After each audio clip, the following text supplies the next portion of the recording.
our bucket hat and bucket bag. Now, I will tell you this. I'm probably going to only be on about an hour, maybe an hour and a half. There has been a lot going on, and I really, really, really need to get what I'm doing done. So we're going to go ahead and get started. But before we do, I will see you in about 19 seconds. We're going to go ahead and play the introduction.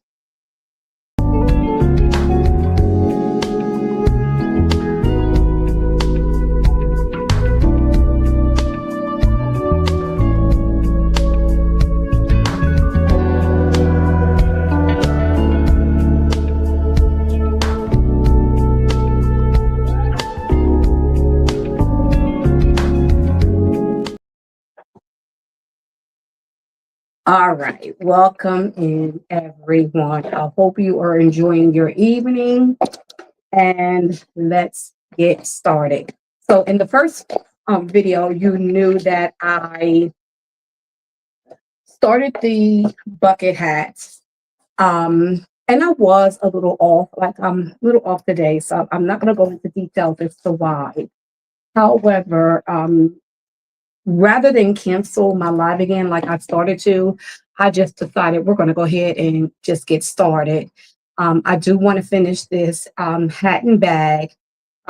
Today I decided to wear my headphones because I don't want to get any copyright. Um, I did get a copyright for my last intro, so I don't know if you noticed I changed the intro. I was able to find something finally on YouTube's music that I liked, so I did change that. And then after that, they decided to go back and look at all of my videos, and on old intros, they gave me copyright. And I had two other intros from Copy Hue Collections, which some of those videos are still on its page. So they decided just to go all the way back. So if you have any music or intros, even intros that is not coming from YouTube's music or their approved platforms, please go back and look. Now it does say copyright, although it does say it doesn't affect the channel in any kind of way. And it's not a strike, but it does say copyright. Um, I just decided to go ahead and remove it because they gave me like 7 or 8 videos, and I was like, wow, I never had that before. But we're going to go ahead and get started. So what I'm going to do is go ahead and get you lower so you can see the table. Oh, wait. Oh man, let's see. I know y'all probably heard that pop. So yeah, I'm gonna have to remove the light because it's gonna give you a glare. Okay, let's come back up some. Oh, let's bring you back up. I do apologize with all this moving. Like I said, I had it to where it needed to be, but then it kind of broke on me, and it was like, nope, not staying that way no more. So all right. And I'm just gonna go ahead and move it. We're just not gonna have this light tonight. It is what it is. Put it on full and I'll turn it up and do the best I can this time. All right. So as you know, in the last video, I cut out some of the pieces. And when I tell you I said I was off because I thought I had cut out all the pieces that was needed. And I was missing I was missing about 5 or 6 pieces. I was so surprised because that actually never happened to me before. I was trying to get my music together, but I'm going to go ahead and turn this off for now. I'm going to my, hit my comments. 1 second. I had them up, but then I also accidentally um, clicked off of them. So give me a second, refresh my page. I think that's the problem. I can't find my live.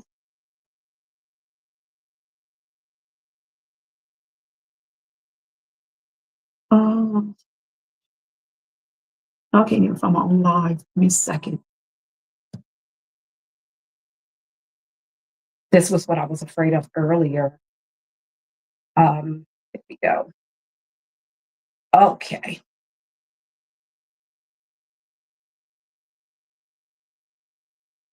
Okay. All right. Oops, okay, so I already cut out different size squares. So what I did in the last bucket hat, oh, you know, always keep wipes nearby. Um, so I have all my squares right here.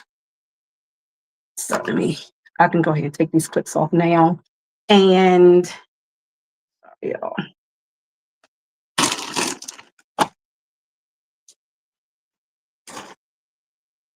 and and then I have all my pattern pieces. So what I did the last time is, if you recall, in the last bucket hat tutorial, I I arranged my pieces onto my hat. However, in this tutorial, I am not going to do zigzag stash like I just was originally going to do. One of the reasons why I decided not to do that is because I actually don't have the machine right now. And so I'm going to do some straight stitching. So what I also decided to do, rather than cancel the whole live, I am going to cut some long strips, because I don't know if I will like how this would turn out, because I would still have to put pieces together. So, like, for example, I thought of this. I could probably take like two of these, right? But they would have to be the same size. Well, not necessarily, but, and I would have to sew this seam, right? And then I would have to press it open, and then I can stitch it onto the hat. That is an option. However, I think that option may be a little bit more difficult, because I don't want to have to press open everything, because that takes a lot of time. Welcome in, welcome in. So I'm thinking, if I do like long strips and patch those long strips together this time and do this in another video, I think that may work out better for tonight. So that's what I think we should do. And I didn't think about that until right before I was going to start the live. However, I think that will be the better option at this moment, is to, let's just cut out some strips. So this is bandana. This is cotton. It is supposed to be 100% cotton, but I'm not 100% sure that it is 100% cotton, although the description does say that it is. But it can be, even though it's fairly thin, it can be 100% cotton. So we're going to go ahead and get started. So I'm going to go ahead and get some strips up. So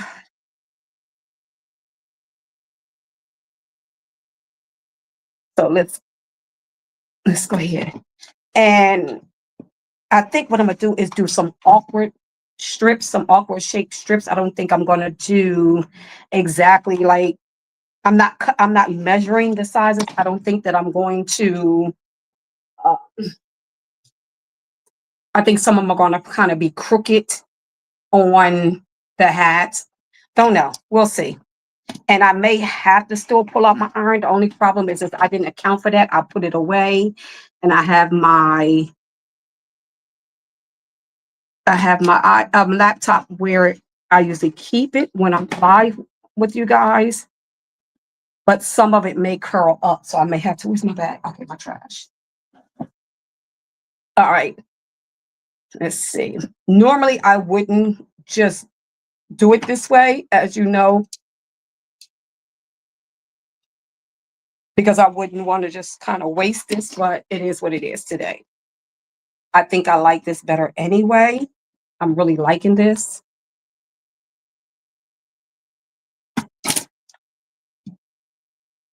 Okay, I think that's enough pieces. And I'll fix this after the live is over. So, like now, for example, because y'all know I don't have a lot of space. Remember, I was showing you one time before. Hello, welcome in, everyone. Welcome in.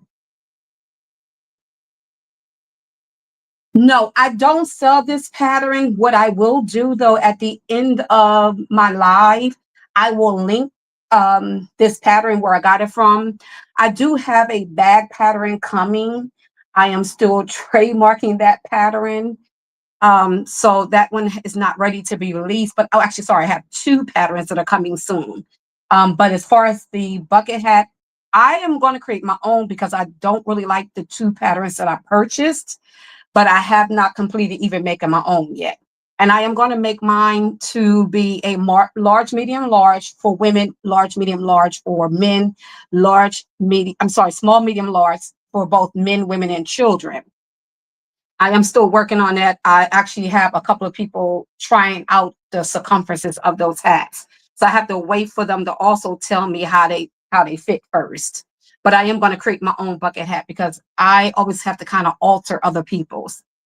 All right. So remember, I told you in order to find the middle or the centers of a circle, you have to always fold your circle in half after you cut it out. And what I like to do is I like to take my snips and just cut off a little piece of the ends and cut each end, just a little snip so that it will not be seen once you sew it together. Okay, all right, yeah, so I'll definitely link this one. It's not my favorite, but it's one of the better ones until mine's is available. I will link that. This one. So then you want to take the two snips that you actually cut. You want to take those two snips and you want to line them up together and you want to snip these corners. Make sure that you line it up each time. Don't just take your finger across, but make sure it's lined up evenly on each end. And now you have all four sections of your circle so that when you line up your notches, they're already lined up. Lined up perfectly. All right. So we're going to go ahead and get started. We're going to I want to take the green. I think I'm going to take the green today. And I am sewing on a Juki TL 2010Q. It is a semi-industrial sewing machine, so it is a straight stitch only. So let me move my pins out the way. I already have my bobbin and machine threaded. Let's bring you over some. So you are going to shake just a tad bit because y'all know I'm in the islands and I have very limited space to work with. All right. So what I want to do is I'm going to, because normally I'm going to let's do the green. Let's do the green right quick. Let's cut some strips on the green. We're going to do this a little different than my original patchwork bucket hat that I did before. Also, if you're still in here, if you go to my page, you will see that I did a denim patchwork hat. I actually did a couple of them. And I did also a second type of patchwork that I did with a lighter denim and some flowers. So this would technically be my third patchwork bucket hat. For some reason, everyone's starting to like the patchwork. All right, so we're just going to cut some strips. All right, we're just going to get a couple strips out here. I think I'm going to do one more.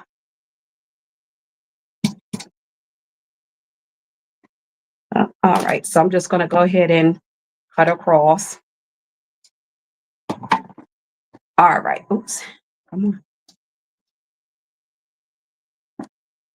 And all right. I'll just move you away for now. All right. So I want to take this. I'm going to take one of the green and one of the orange. I'm going to put them right size together. And I'm not going to worry about if they're the same size or not, but I'm just going to take them together. Like I said, we're going to do this one a little bit different because we're doing in strips. And my thread came loose.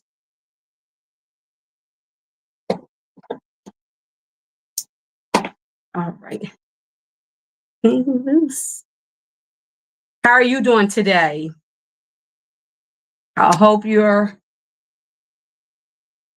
doing well, and I hope you have a productive week.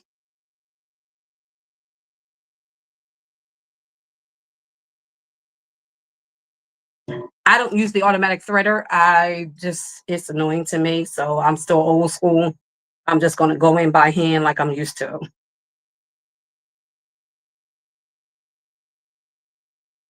All right. So I'm just going to go ahead and sew some of these strips in.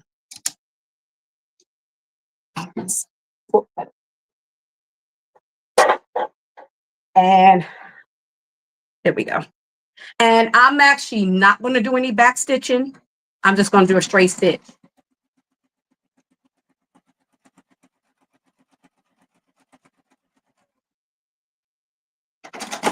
All right.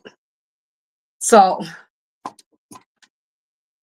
with these ends off, it's my roller. I'm just going to roll this open with my roller because, like I said, I have limited space. And you know what? I'm not going to even roll it over. I think I'm just going to roll it over. You know, press the seams to one side. How about that? But I think what I'm going to do is I'm going to put a seam down here. I'm just going to lock that seam, lock that in. I'm going to press it to one side, lock it in, and just top stitch it.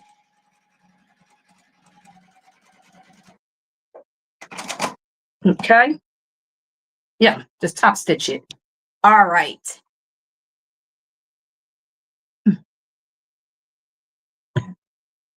That's my green. All right. And I already put the notches on all of them. I left that one purposely to show you again on camera. So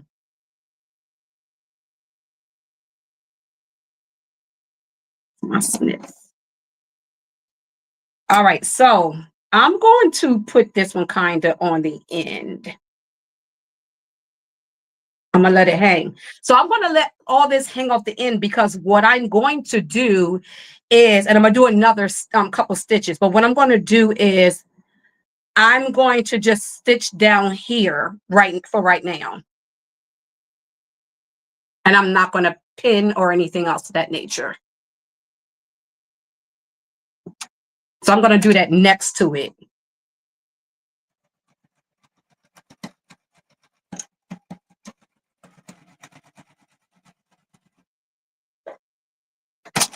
All right. And I did all that prepping before the live to make sure all that was cut up and everything. And now here I done changed my mind. But you know, we're entitled to do that, right? I literally did all that. Oh, I made sure I prepped and had everything prepped and ready, nice and ready. And here I am changing my mind. But this is also the life of a designer. As a designer, you have that right.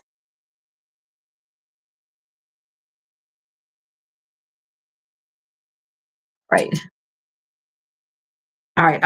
And what you see me doing is I'm actually just cutting off the seams of the bandana.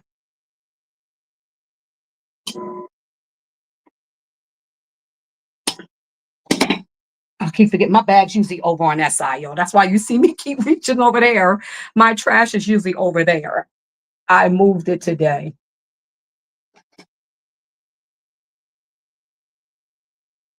All right. That's what happens when you move stuff around. All right. So we're just going to cut some strips. Doesn't matter what the size is.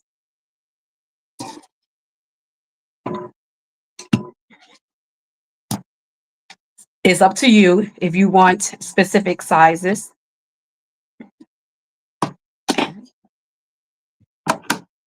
This one spot keeps not wanting to come all the way through.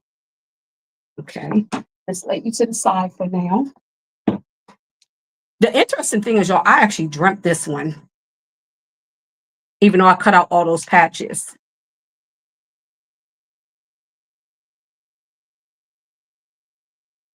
Last night, I didn't sleep well because I was thinking about this throwing hat.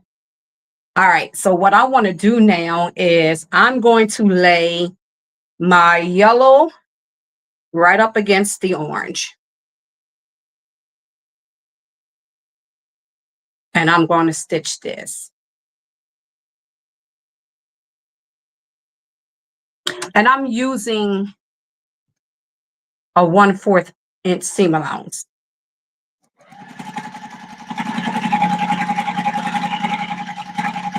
I should change my needle to a thinner, to a different needle. Yeah, because this is technically for denim, but I am sewing denim tonight as well.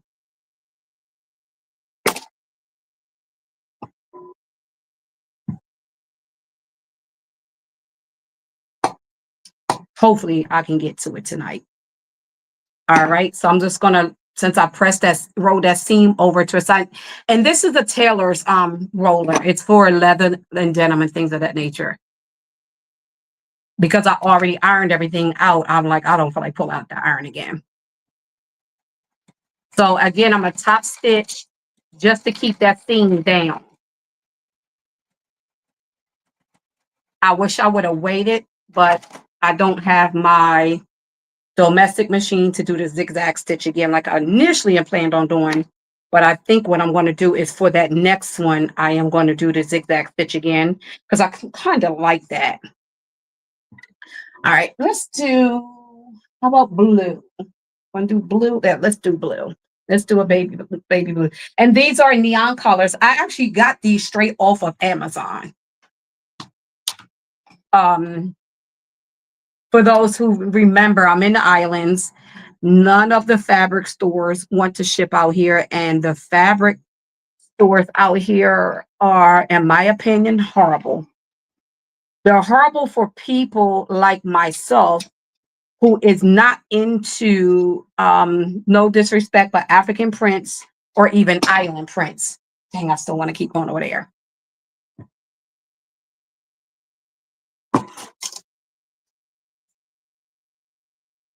So, but if you're looking for just regular apparel or if even denim, it's not, you can't even get denim.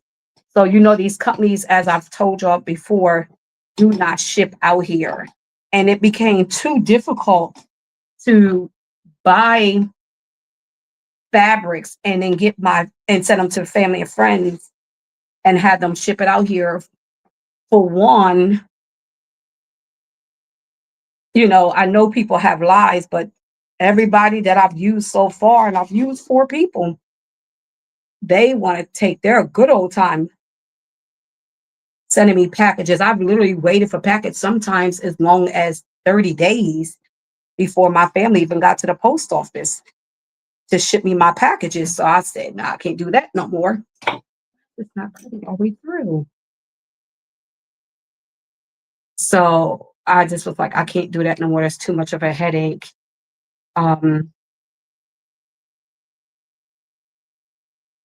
It's not that I can't rely on people. It's just understand people have things that they have to do. You know, they have their own lives too. So I completely understand that. But I think I want another one that's a little bit bigger. But when you're waiting on your packages, you're like, listen, I need my package. I'm paying for it. I'm paying for the shipping. This Harry, send me my package. We could be over and done with.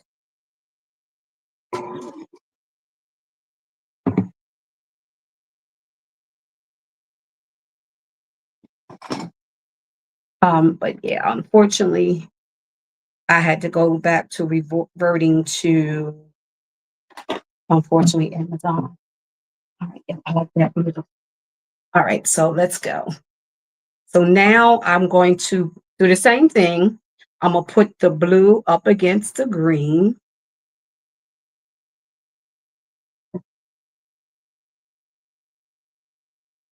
Like I said, we're gonna sew it at 1/4 seam allowance, inseam allowance.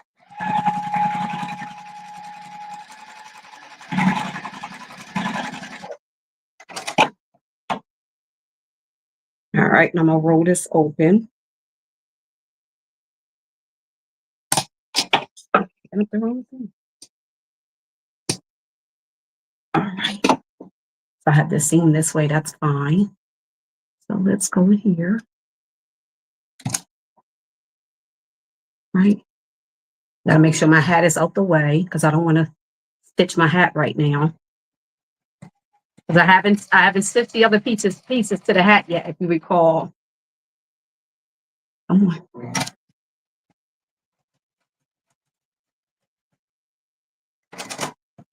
All right, while you're giving me a little bit of a gathering. That's my tension doing. The right tension.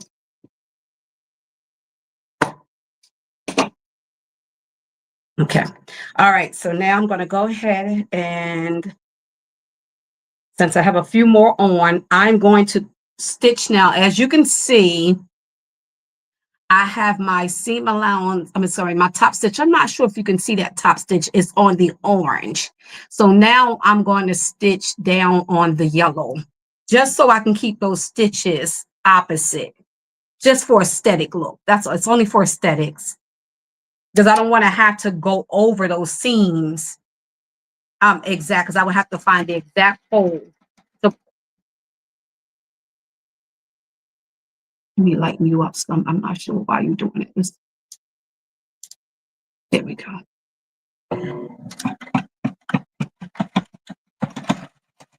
All right.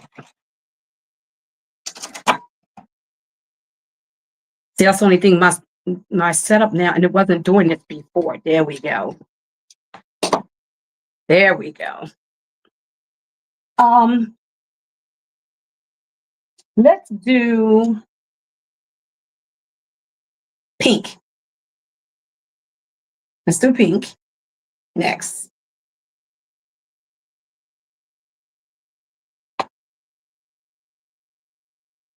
I had to have that green and pink for sure. And some of these colors will not be repeated in the brim or the crown.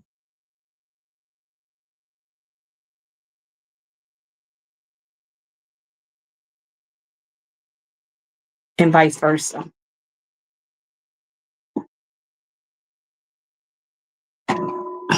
It's really giving me problems today. This blade should not be dull already. But it's not one of the expensive ones. My real good blade is still technically in my pod back in the States. Oops, I slid that line. So this is a cheaper rotary cutter that actually came with the mat. Because the real good mat stores would not ship out here. So I can't order from places like Wawac or Waywac or however they pronounce their name. I'm still not sure. I hear different people say different things, but I'm actually going to be able to place an order. I'm going to be able to place an order with them soon. I'm gonna get as much as I can.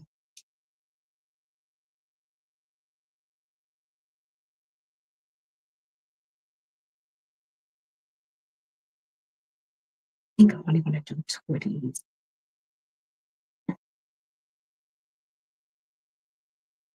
Okay. If you have any questions, please drop them in the comments.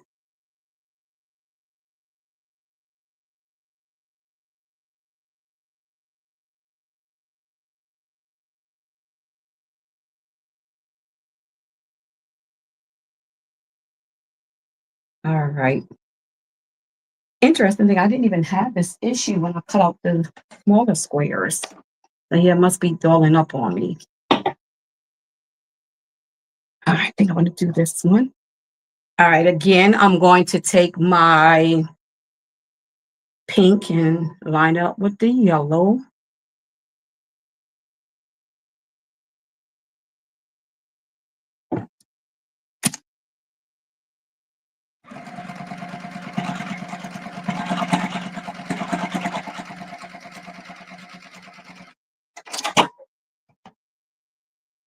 My tension still a little crazy, but I know it's probably because of that the needle. All right.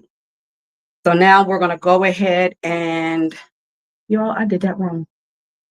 And the one time I don't have, yes, I do. I was about to say, one thing I always do is I have a list of things that I keep near me when I'm sewing.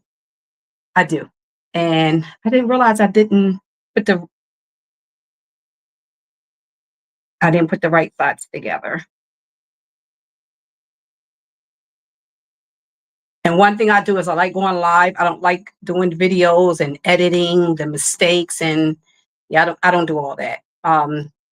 Even in the pre-recorded videos, I do still keep some mistakes in because one thing, well, I've been sewing for 50 years. However, one thing I've I don't like as a viewer on YouTube is when I see videos of people showing how they're doing something and people are asking about the what ifs or how to's, and those content creators never answer those questions, or they only show the good part of making something, like they don't make any mistakes, because we all do. Even being seasoned, we make mistakes.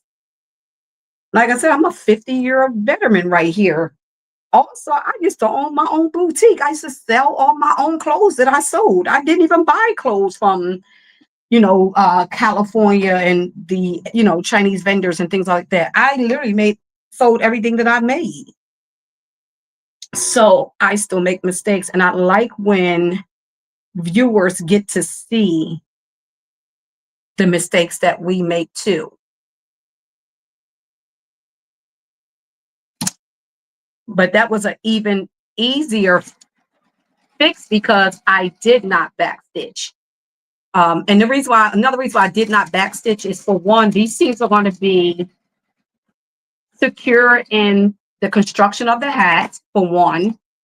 And for two, they're going to be cut off. The back stitches would have been cut off. So that's really the reason why I didn't. I want to press you that way. That's why I didn't backstitch. It doesn't really, this type of project, doing it this way doesn't need to be any backstitching.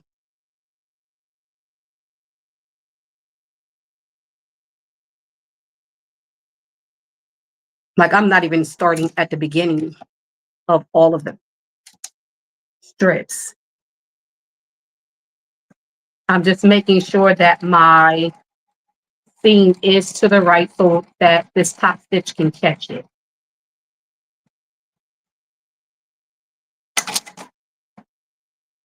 All right.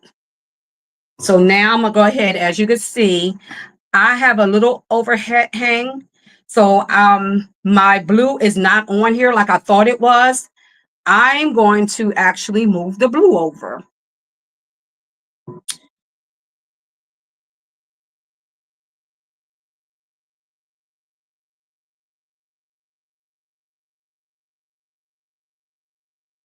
Do I want to cut it? Yep. So I'm just going to cut it. I'm just going to take my rotary. I was just making sure I had enough on this end so that I could just use my rotary and go straight all the way down. So the side that has the seam, I'm not going to worry about that side because that side is going to be cut off. So I don't have to worry about trimming it up right now. Because as you can see, when I put it together and I'm gonna flip it open, there's the seam that's going to get cut off. All right.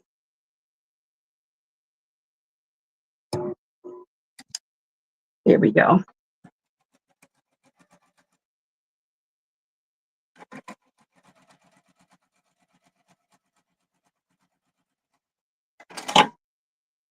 Okay, so now we can go ahead and sew down our hat. So I'm going to sew on the blue side. And I want to make sure that when I get to that part, that I am make sure I'm catching my hat. There are some, I've heard about some sewing magnets. I just seen them for the first time a couple days ago. So what they're designed for, to keep your patterns from moving around, you will put the one magnet underneath and the other magnet on top instead of using pins or clips. And when you sew through, it's supposed to be sturdy enough that it does not move your it doesn't shift your garment around. So I want to put a stitch on this pink side. I want to do a top stitch on this pink side, make it a little bit more smooth, or fast that, down.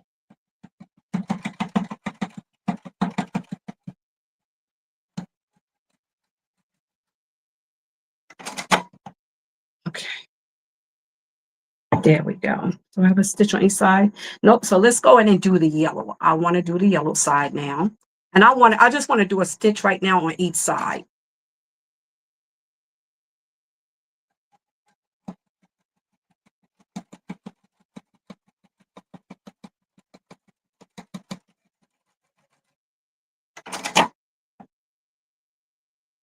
Okay. Yep. So now what I'm going to do is I'm just going to trim up my circle.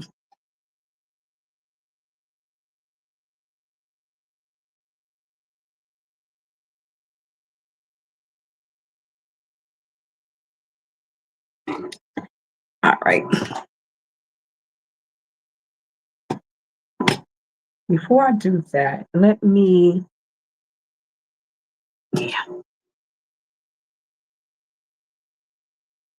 I didn't think about this side. All of this will not be cut off. Let me bring over just a tad bit.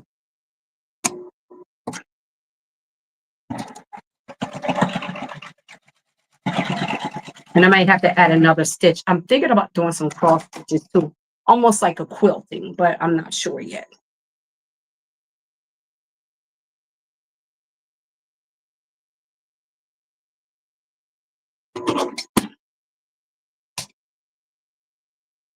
And just take your time, especially if you don't really have a steady hand.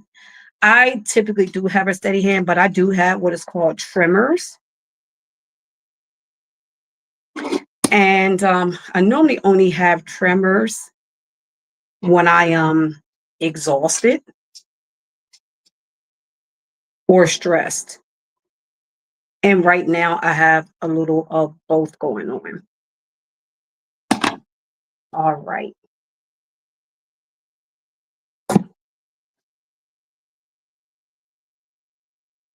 Oh, I like that. I think what I'm going to do is I'm going to do a stitch all the way around just to secure it at a 1/8 of a seam allowance. Not a 1/4, but a 1/8.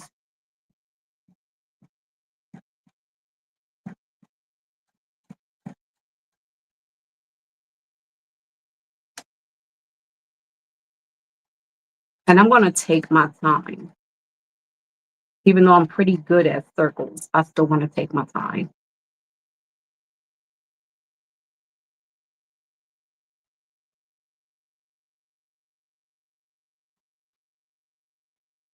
I really want to invest in one of the 1/4. I think they have a 1/8 and a 1/2 inch.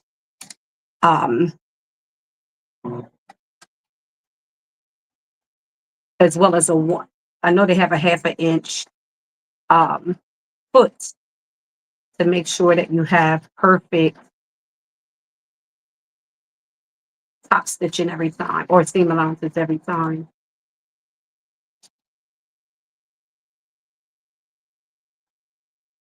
I typically use my foot as my guide.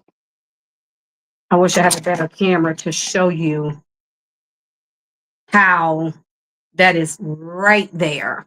I know let me see, am I in the camera? Let me see. I'm trying to look at my other camera. It's a little delayed. It's right here at the green. I might not be up high enough. But it's literally right here. It's in the same exact spot. I mean, perfect. So, but I got to go back a little bit, y'all. Hold on. Okay. Oh, no, I just gathered it. Okay.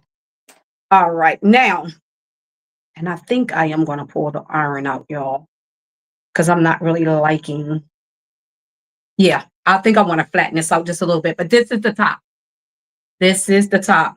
Now, what I started to do, I started to do a basket weaving, but I said, I know I'm probably going to do that again, but I want to do that in another hat, but this is the top. All right.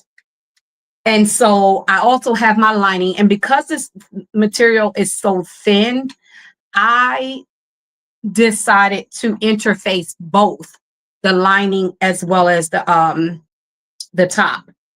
All right. I kind of made a couple extras because I thought about doubling it up. I'm not sure if I'm not sure if I need to do that now, because with the denim, the patchwork denim, the one that had just the patchwork on it, not the one with the flowers, that one was a little bulky. It also was made to be a winter bucket hat and not a summer. And it was so interesting because a young lady said to me on TikTok when she asked for one of the hats, she said, "Welcome to bucket hat season." I said, well, wait a minute. I didn't know there was a season for bucket hats. I thought that was interesting. And she said, yeah, there is. All right. So what I'm going to do is, okay. So this is the crown. And I'm going to lift you up for just a second. The crown is the middle part of your hat. It's the part that goes around, the band that goes around, not the brim, but it's the part that goes around. I'm not quite sure. Welcome in, everyone. I'm not quite sure why that band part is called a crown in a bucket hat, because if you know anything, you would know that the crown is technically your top of your head. And if you're into spirituality, you also know that the crown is at the top of your head. All right. So before I do my patchwork on these, I am just going to go ahead and stitch this is going to be the actual, I haven't decided if the green is going to be the lining or the pink, but I want to stitch them together. So what I want to do is at a 1/4 inch seam allowance, I want to stitch this together. These are the size seams, and I'm going to go ahead and get these stitched together.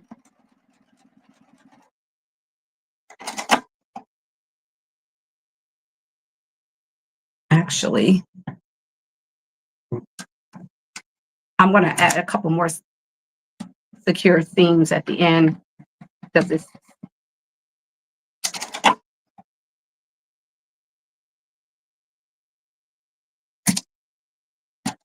I didn't back stitch, but I need to for here.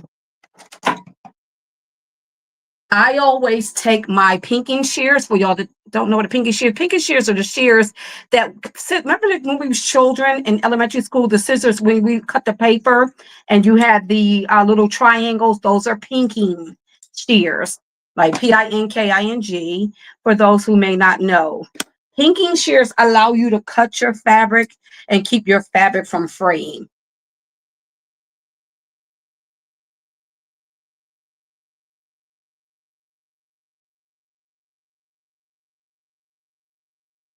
I don't even know if children in school still use pinking shears. Do they even know what pinking scissors are?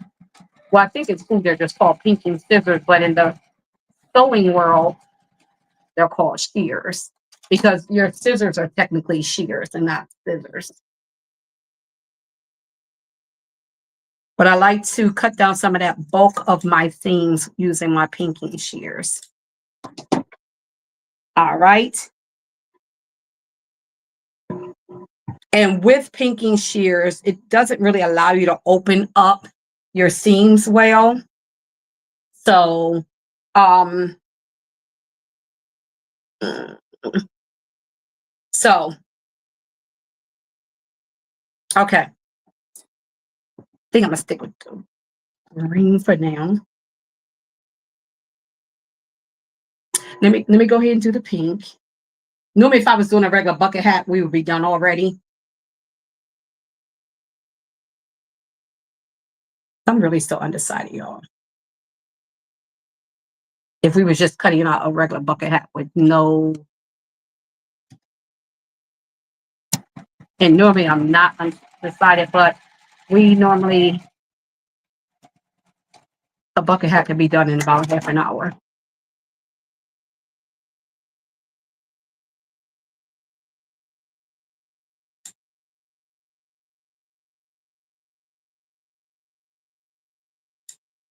All right.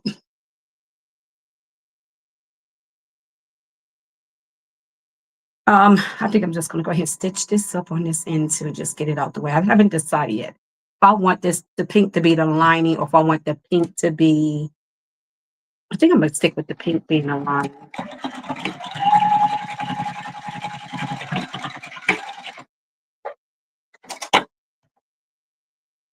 And then still attach the rest of the strips onto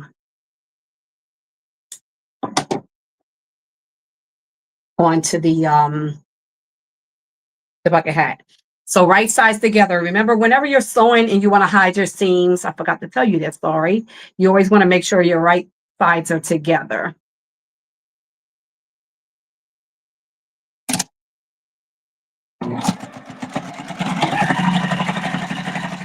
And you always want to back stitch.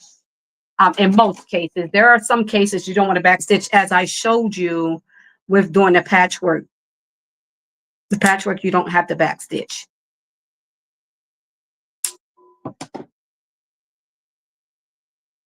All right. So although I already stitched these together, which is fine, now I'm gonna go ahead and flip this inside out.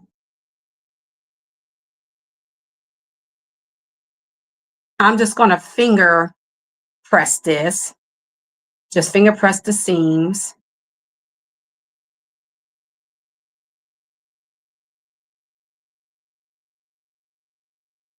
All right, let me grab some cranberry juice. All right. Excuse me. I don't like this sucking. I do apologize. All right. So let's go ahead and get the red cut up.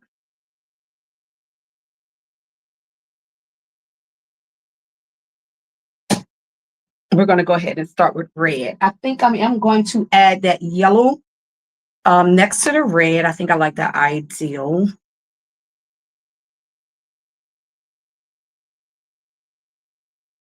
I'll put my shears. I'm coming a rotary cutter. Now, one thing I like about this rotary cutter, although it might be a little bit cheap, it has a locking mechanism that even a lot of the expensive ones don't even have. It locks the blade so that you can lock the blade closed. You actually can lock the blade open. I wouldn't suggest that, but you can.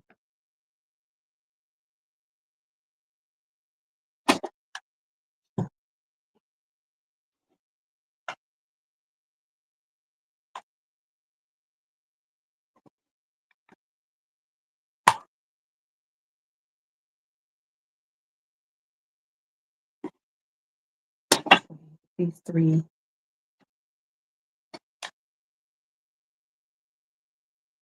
Cuts. Yeah, I think I just need to change my blade before the next project. Change the blade, that's all. Typically, you get approximately 100 projects out of a blade before you have to change it. I have been cutting a lot of vinyl and denim, and that could be one of the reasons that my blade, excuse me, is dulling pretty fast because I do use a lot of denim for my business. All righty.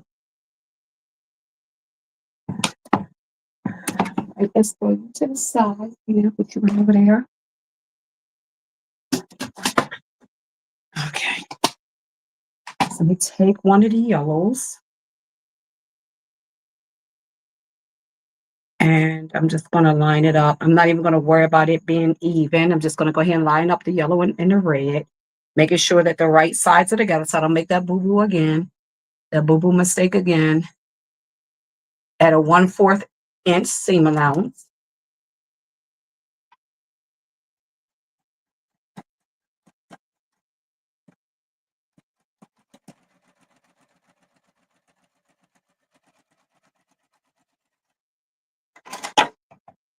All right, and I think I'm just going to do a couple. I think I want the green next.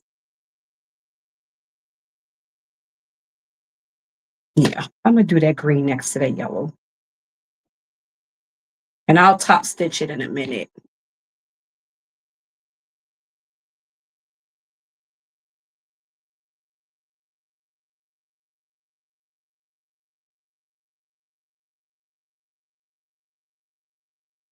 Okay. What is the project that y'all are working on? Like, what are y'all working on right now? And if you sew, how long have you been sewing? And what do you sell?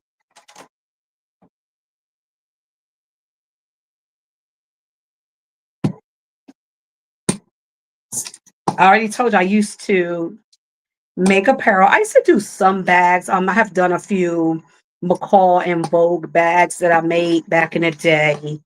Um, they weren't patterns at that time that I created. I used theirs. All right, so I'm gonna top stitch this down just so that I'm gonna wait to top stitch. I'm going to add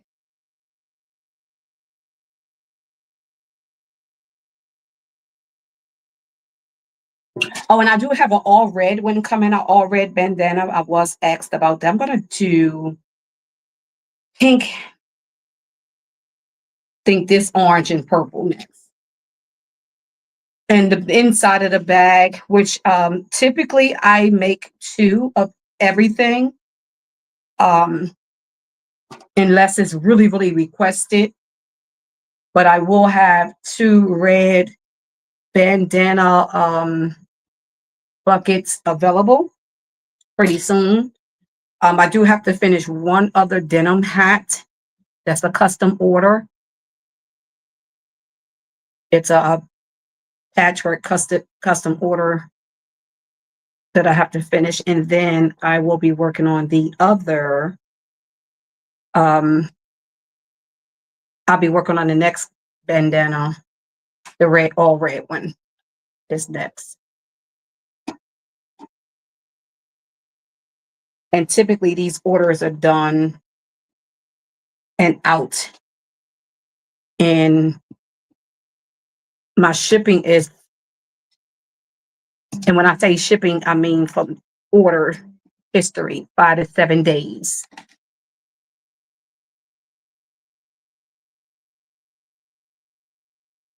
That's amazing. Well, see, I have a little different histories, backstory. I mean, I did take sewing in the 7th and 8th grade, actually.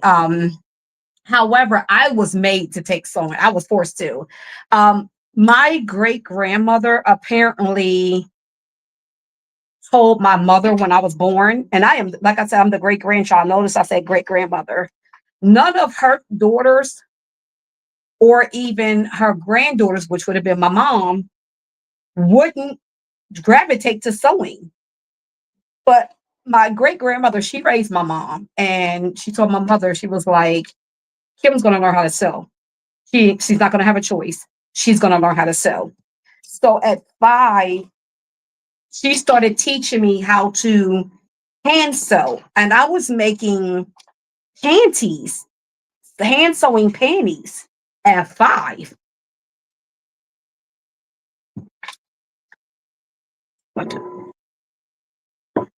Sorry, y'all. Concentrate. And 6. I mean, I'm sorry, not 6.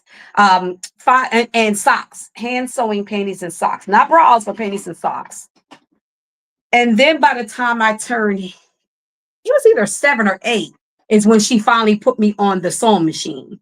She was like, all right, you're ready for the sewing machine. Oh, sorry, and t-shirts.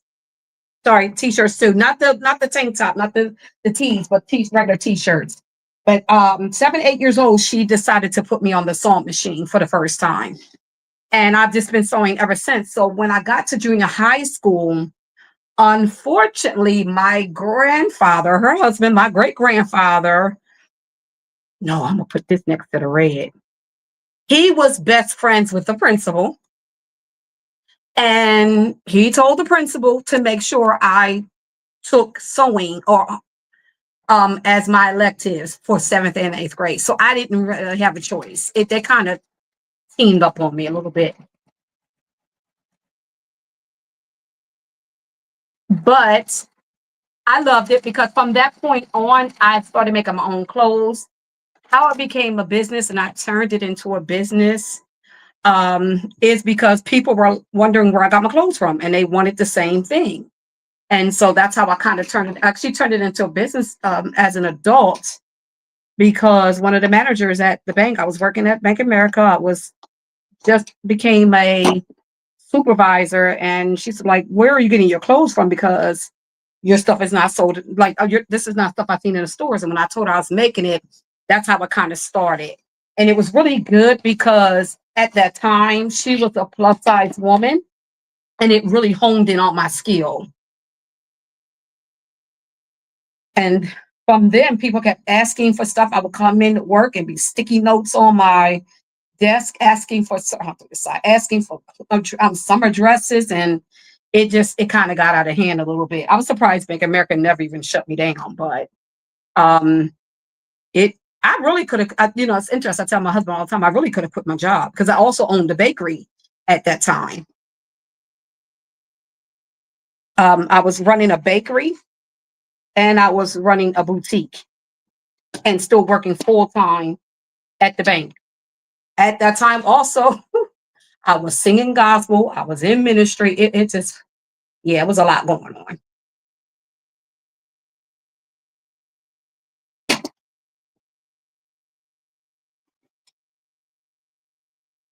Married and raising 3 children. So, but I really was in a position that I could have quit my job and sewn full time, but I was so afraid. I was so afraid because I ended up getting divorced and I was like, no, well, I need to keep my job. And I really didn't have to. I could have made it at that time.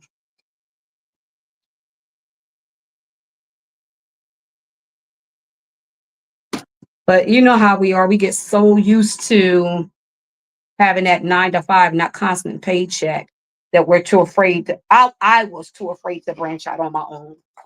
What do you sew?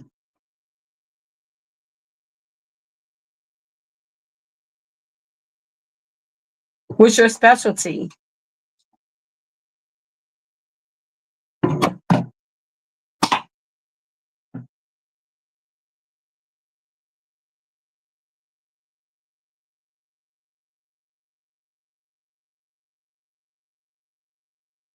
Actually, I crochet too.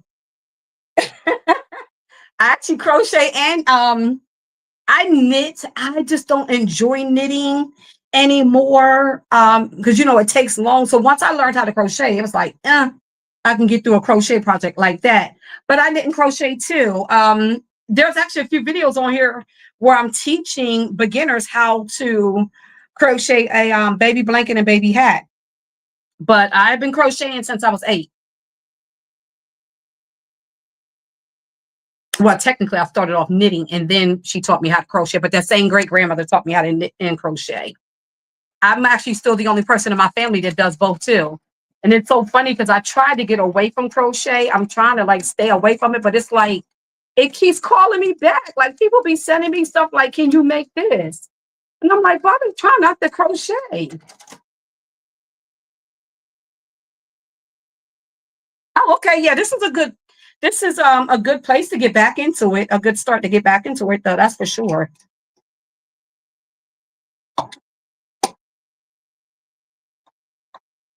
But yeah, I'll be trying to get away from crocheting, but they just be calling me like, oh, I seen this and can you make this? And I'm like, listen, I'm trying to stay away from crochet. And y'all keep drawing me back into crochet.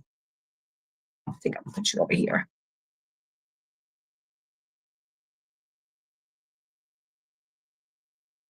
Hold on. I think I did the same thing. I don't really like that. I can't tell now. No, that is the right side. That one's real close. Yeah, I love well that's how they got me because I actually took a little break. We my husband and I have moved all over this country through his job. He's in hotel management. So we've been able to move all over this country. So um when we left Chicago and moved to Utah, I mean, I still was crocheting. I was still making my winter sweaters and hats and stuff like that. I was still leg warmers and things of that nature. However, I really wasn't doing it as a business. I actually was running a cosmetic line at that time because I had started that because my son at the time was diagnosed with lupus. And I had to come up with a way to, I think I'm gonna cut these in half and keep, no, yep, I think I am. To I better wait. Let me see. Let me put you up here like this. I had to come up with a way to come up with a product that wouldn't dry him out like um most products did. So I had been running at the time, it was called Copper Hue Collections since 2014. So I was still sewing and crocheting, but I also was running my cosmetic line. When we moved to Utah, we moved there in 2019 prior to COVID. So I was really only focusing mainly on my cosmetic line. I was doing lots some t-shirts and tumblers and stuff at that time, but I was more focused on my cosmetic line than anything because that was where I was really making my money from. And it was important to me at that time. All right, I'm getting a gauge of what I want and what else I want to add. So I do need to, all right, add one more. So I'm just pinning it, trying to get a gauge. All right. So I think I'm going to add the lighter orange. So yeah, I can't get away from it because then 2 years ago, my daughter sent me, we were leaving Utah to go to South Carolina. And my daughter sent me one of those little boxes in the mail and said, surprise, you're about to be a grandmother. And the first thing she said was, "You're gonna crochet my baby some blankets. You did it for everybody else. I know you're gonna do it for your grandchild." Like she guilted me immediately. Like she went in on me, like straight guilted. So that's really what got me back into it somewhat. But I was having people on my channel hear me talk about me being a crocheter. So then they were asking, well, can you teach me how to crochet? I'm just going to do some strips. And so that's why I did a few videos teaching how to crochet baby blankets because, baby blankets and baby hats are pretty much like the easiest things to crochet as a beginner. All right. So I'm going to I want the bigger one.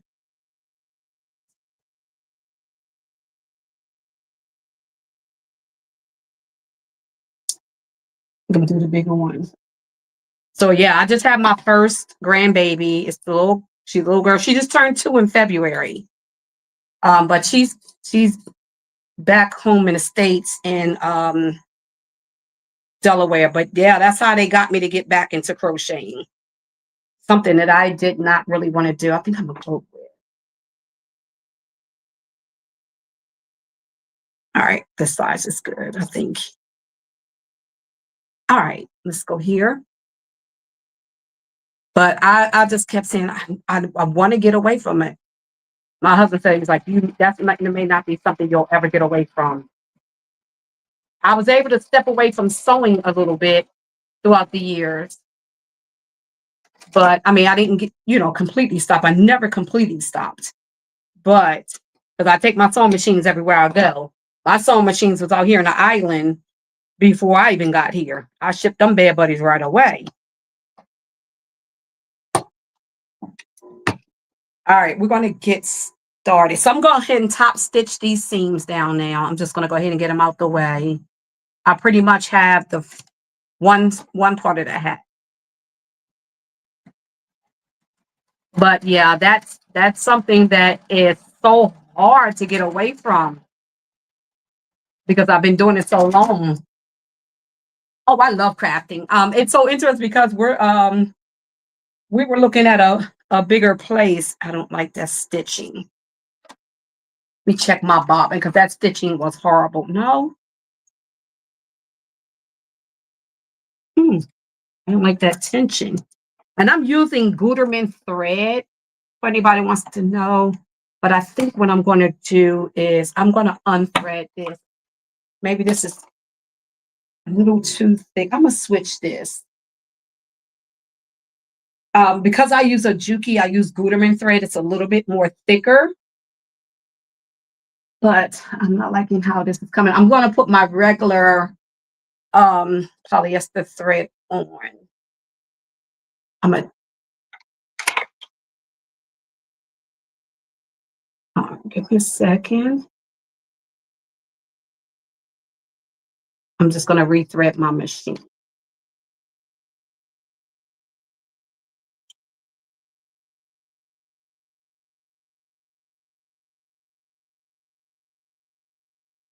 And threading an industrial machine or a semi-industrial machine is typically not much different than a domestic machine.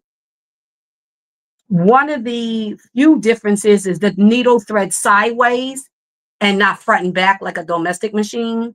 Hold on, I just twist it.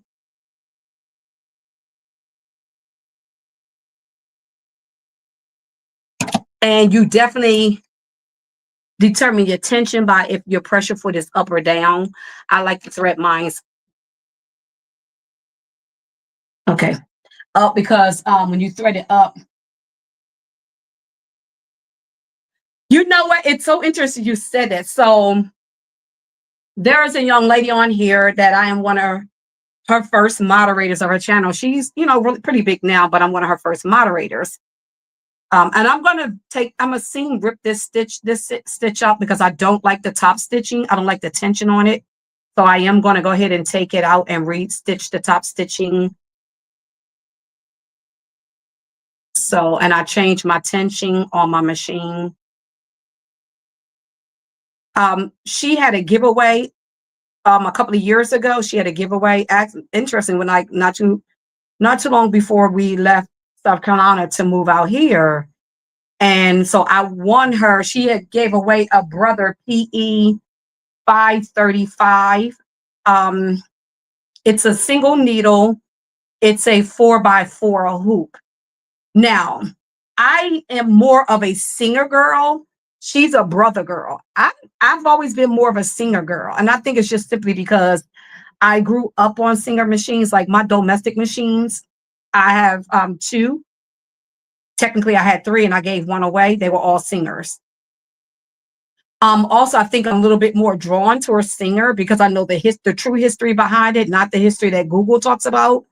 It was also created by a melanated woman from the United States. And that always was something that was drawn to. That's the true history that's being hidden. So I just really love singers. However, brothers are just as equal as singers. They're on the same level. Like one's not better than the other.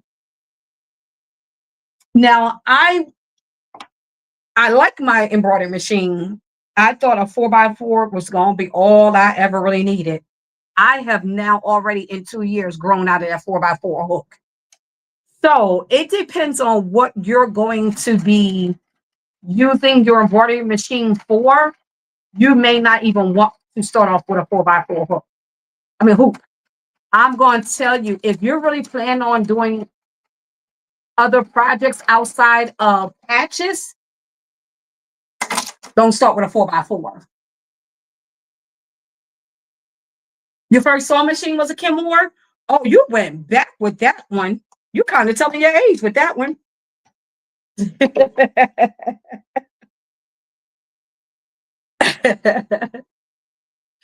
Oh man. Only us Gen Xers should know what a Kenmore sewing machine is. The Gen X baby boomers and older.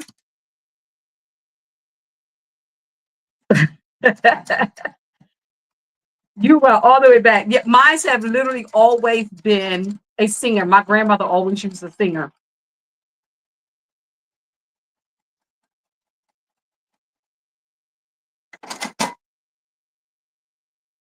I know it. I'm 56, but I know it. Trust me. When you said Kenmore, I already knew that you had to be a Gen X or a baby boomer to know about a Kenmore sewing machine. That in itself gave you away. Oh man, I knew right off the rip.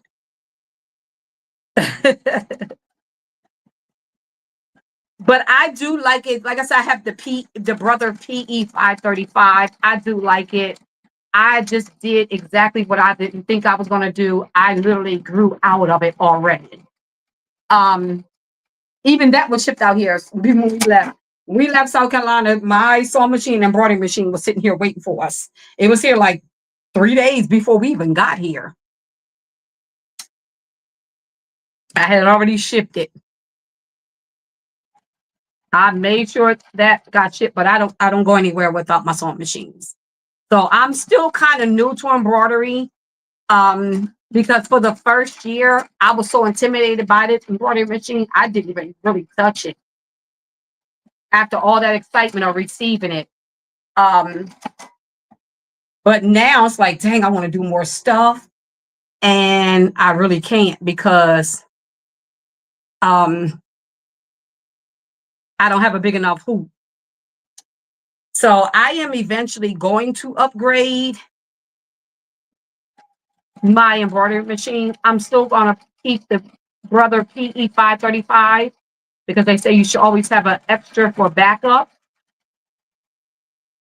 But I want to upgrade to maybe like a 9x12 hoop or something. I think it's a 9x12 hoop, but I definitely want to upgrade because when I thought about making like shirts for my granddaughter's birthdays,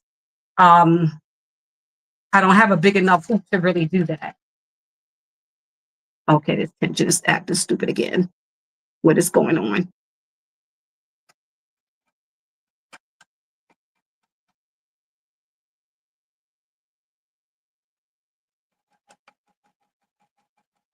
Okay. Yeah, so I definitely I'm definitely going to upgrade. I actually had that discussion with my husband already that I am going to upgrade the embroidery machine because I definitely have already grown out of it.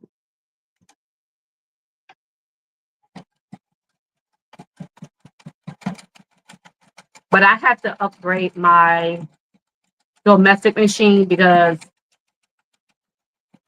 my two singers, they're actually more than 20 years old. Both of my singers. They're literally more than 20 years old. All right, I'm going to do another stitch on the other side now. I just think this is so heavy duty. of a machine, it's a lot for this material.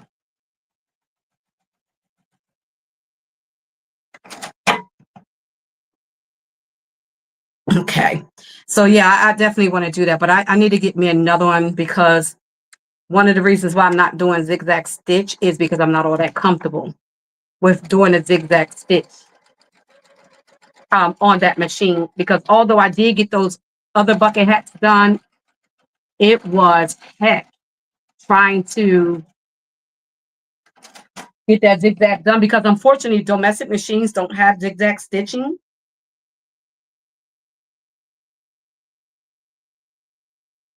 Yeah. I plan on in about a year. Like I said, I'm not going to let them know I'm not going to do it right away. In about a year, though, I do plan on upgrading, or at least before February of next year, I do want to upgrade.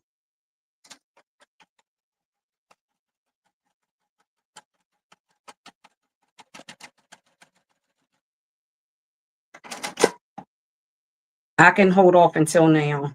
Till then, I mean. All right. So I'm kind of liking that. Oh, one more. Got to do the green.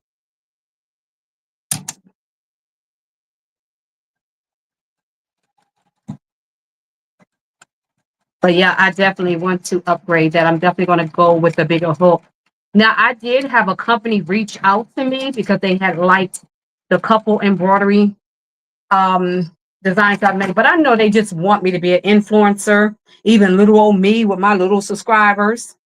But I've watched so many women on this app be burned out from okay, yep, I like that. So that's definitely enough. All right. So that's enough. Um, okay. All right. I like that. So I'm going to continue to piece some together. All right. For the back as well. I got to make sure I do the back. But I watch so many women get so many machines. Every time somebody reached out to them to be an influencer, they jumped on the opportunity just to get these machines. And you have to produce so many videos for them and do like it's just a lot. It's like your life is they're taking over your life because you have all these videos you have to produce for them. Let me see, 1, 2, 3, 4, 5, 6, 7. And I don't really want to give my life up like that.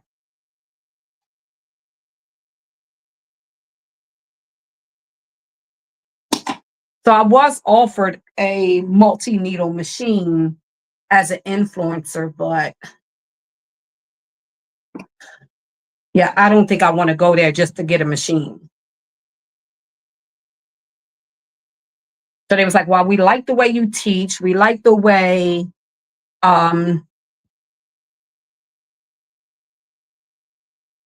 and we like the videos that you have, but I'm like, I don't think I want to go there.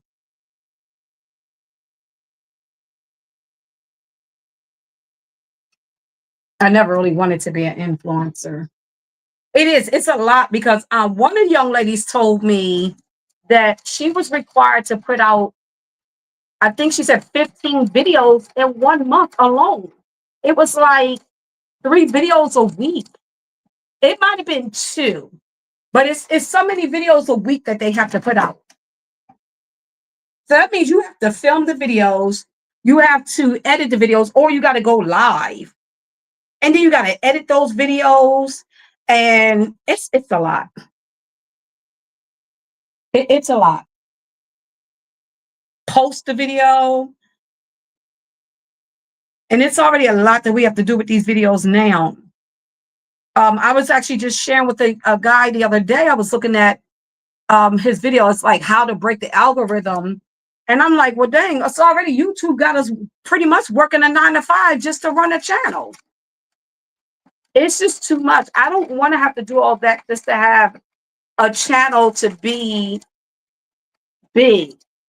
I just want to go live, do what I'm doing, or do some videos and do what I'm doing, have some fun, post it, and be on about my business.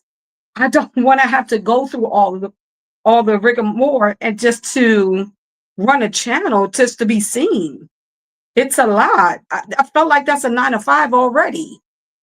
And then to add an influencer on it, that's a lot. I'm still a wife, although my children are grown. I'm still a mother. I'm a grandmother now.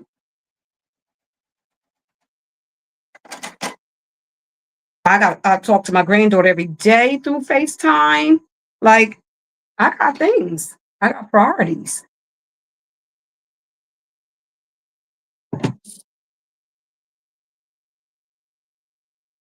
So I don't know. It's a lot. It's almost like you're running another job. Then I teach history on TikTok. I got to build my history channel up over here because I do teach a lot of true history that's been hidden about who the true Americans and original people of this land. I teach genealogy, how to find your land. So I already got a lot going on. I have to start a third channel to bring my other business back. So I got a lot going on now, but yeah, it's a lot. So I don't know. Like I said, I've literally watched young ladies come on this app and cry because of how they were burnt out from having all these, being an ambassador for all these machine companies, and then still turn around and get even more machines. I'm too old to go through that.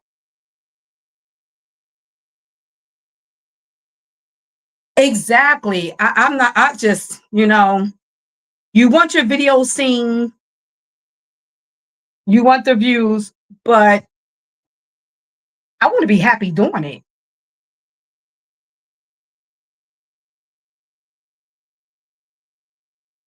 I want to still be happy doing what I love to do, and I love the sales. I love making soaps. I love making lotions. I love doing the things I do, but I don't want to make it feel like I don't want it to feel like a job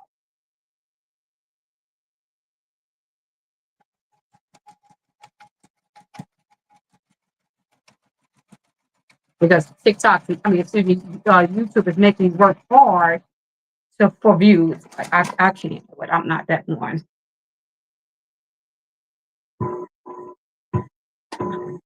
All right. So yeah, I'm just over it. All right. So I'm gonna do some pressing those seams.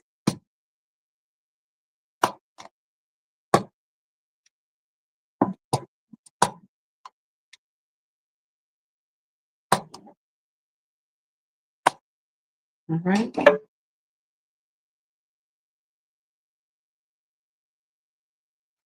Then I asked the guy, I said, okay, well, what does it entail?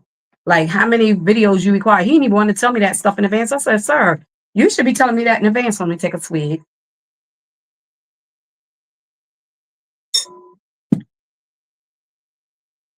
I'm like, I want to know what I'm getting myself into. If you can't tell me that in advance, that makes me nervous.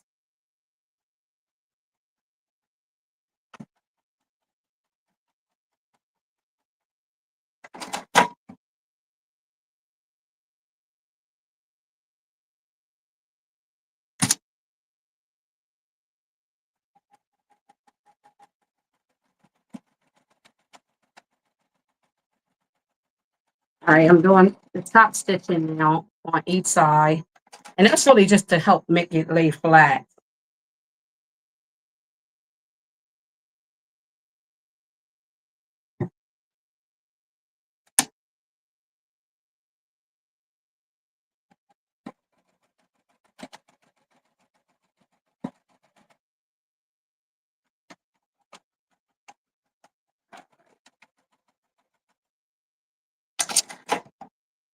Typically, I will go live on Mondays, but because I am in the island, we do sometimes have power outages and internet outages.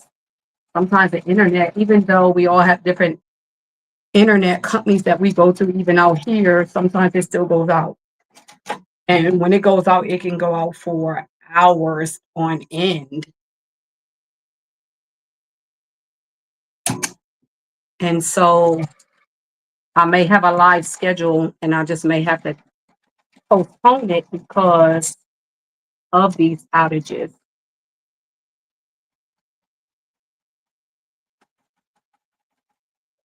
So I'm going live today. Okay.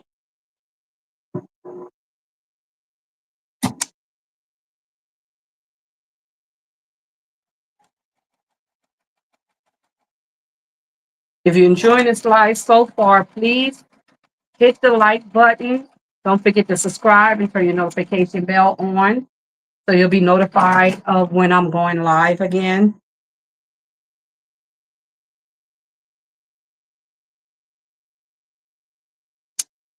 I'm going back to the beach tomorrow. So haven't done a beach day in a while. So right now I'm using SF 101. SF 101. I cannot get Decaville heavy or light shipped out here because all the companies that sell that do not ship out here, and that is not a product that is sold on Amazon.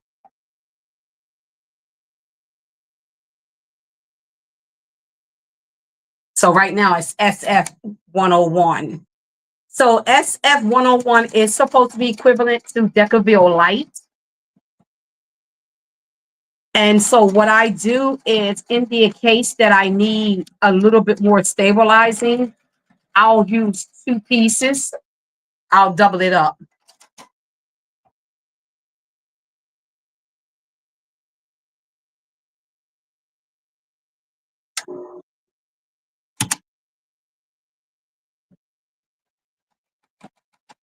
But I'm about to take a trip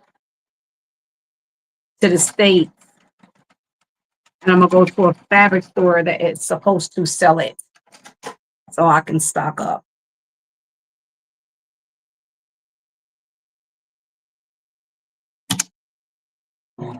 But it was always my goal to use SF. It was always my goal to use Decoville, light and heavy. Heavy is typically only used for the bottom of the bag, unless you're doing a sturdy bag, and the light was always designed to use for the sides, the rest of the exterior.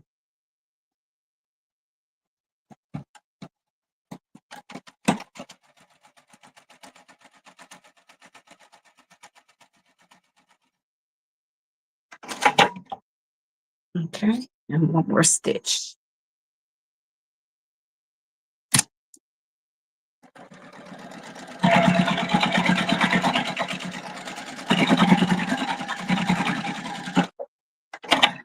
All righty. Okay, here I am. I'm loving this. Okay. Now I think what I'm going to do is I'm going to clip this like I initially was doing. I'm going to go ahead and clip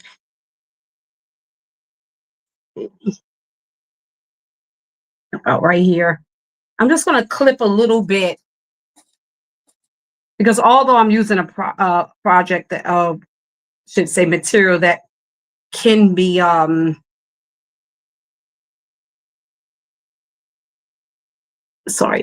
could be you could use pins. I still like to use my clips instead. I really like using my clips. So I'm going to pin this to, yeah, all right, I'm going to stick with this.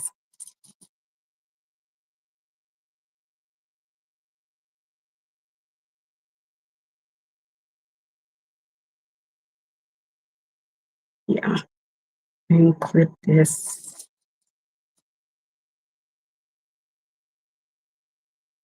I'm not going to do any side seams yet. I just want to get it clipped. I'm just going to go ahead and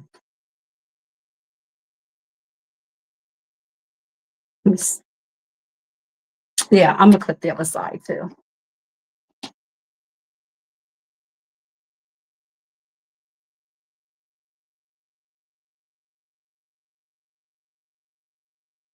This time see is about right there.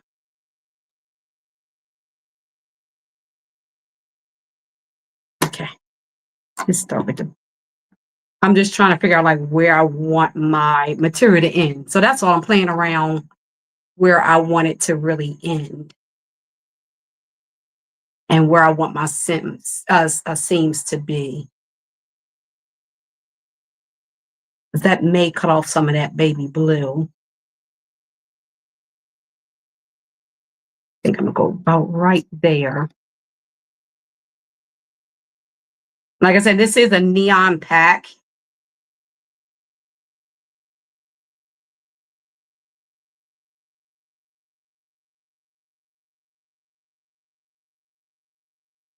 I think I want to do this a little bit different. I'm going to attach this. I think I'm gonna make this a little easier. So I do still have these that are not sewn. I'm going to go ahead and just attach it. I think I want to do that. That's going to make it a little bit easier. I'm just going to top stitch. So if you can see, I'm just going to top stitch around here and around here just to secure it some. Let me bring it over just a little bit. And then I'll cut it like I kind of did with the what I did with the round. So that's what I want to do. And I'm only going to do this at a 1/8. Remember, we're going to do this at a 1/8, a very small stitch. And keep in mind, you're not going to back stitch or you're not going to back stitch and you're not going to, or at the beginning or the end. This is just to secure it down. Yeah.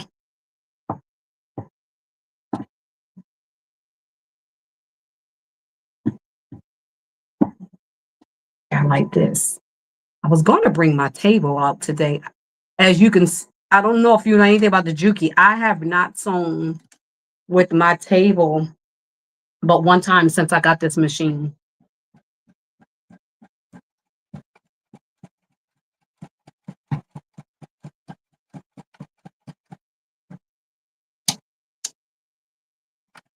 I'm just trying to keep that seam, those seams in the direction that I sewed them down.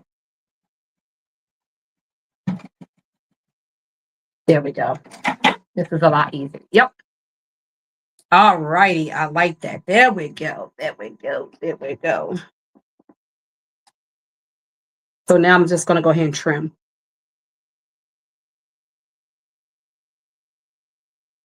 And I'm just trimming up against, I am bucking it up against my pattern.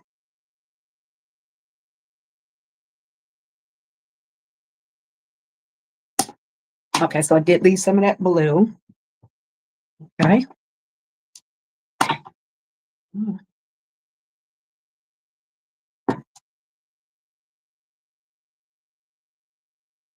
There we go. Come on.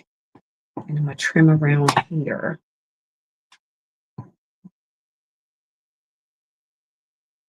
And you got to be real careful because you don't want to cut those stitches that you just used to base that. Okay. This is supposed to be a self-healing mat too. One thing I made sure I did was purchase a self-healing mat, but this self-healing mat is horrible.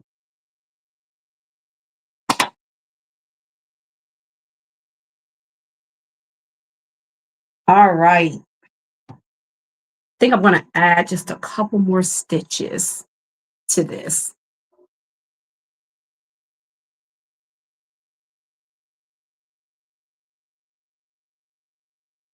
Mhm.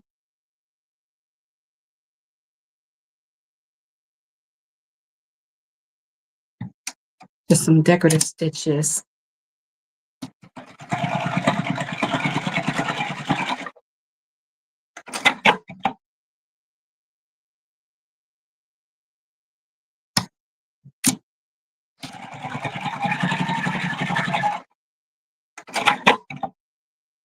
And I'm just going down in each color.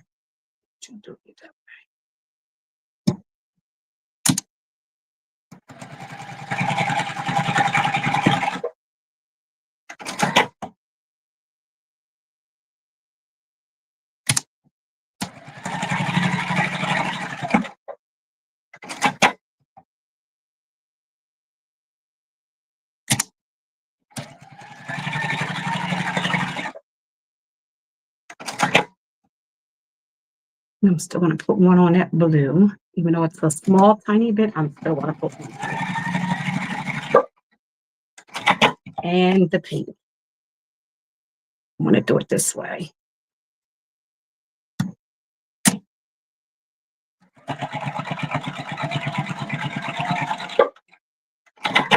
All righty. Yep, there's a small decorative stitch going down just to lock that in and secure that in a little bit more. All right, so now I'm going to take the other one and I'm going to do the same thing. But this one, I'm going to clip. I think I'm going to go down the project first this time. And I'm clipping the opposite, but I'm putting my clips. As I always tell people, there is a right or wrong way to clips. You have the clear side on the bottom, the color on the top for a reason, because the clear part is the flat part that glides across your sewing machine.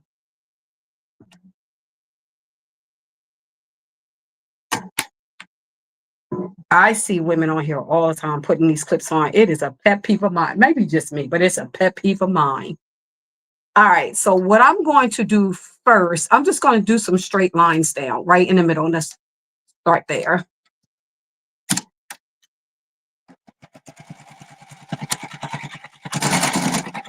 And I'm just going to take it all the way down, even though I'm not going to keep all of it, even though I'm going to tack some of it off.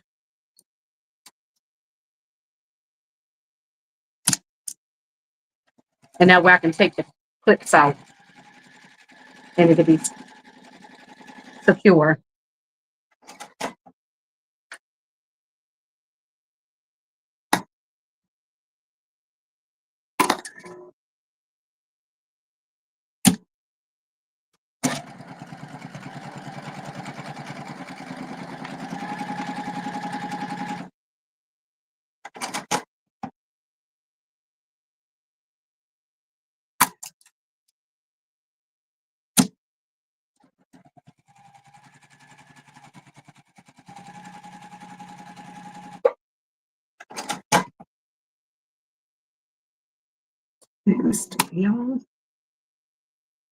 I know it looks like there's no rhyme or reason, but it actually is.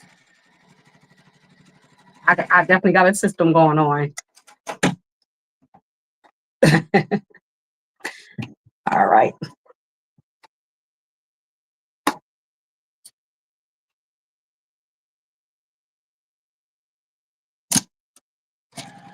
And I'm not necessarily worried about if each line is exactly centered.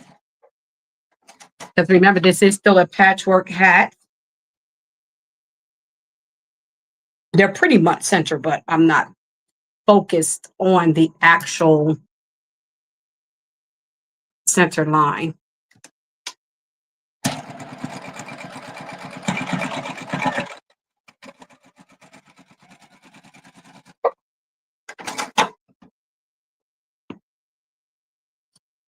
Each line has one. Yep.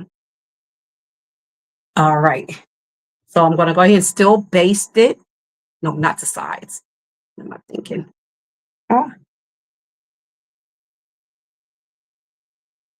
at a 1/8 inch.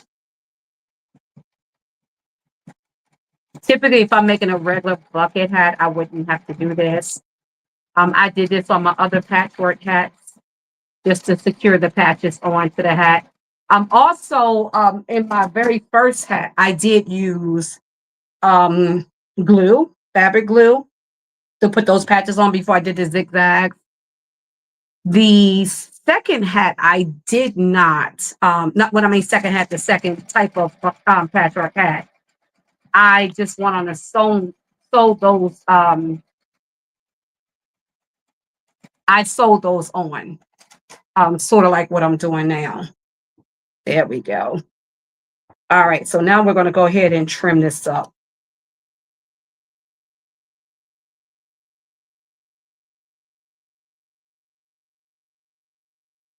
I think I just cut my stitches exactly what I said not to do.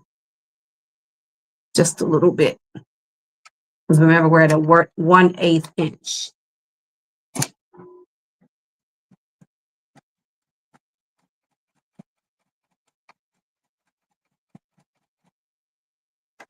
Not the whole thing, I just did a little bit. Here we go. Okay. So we're going to continue to trim this up.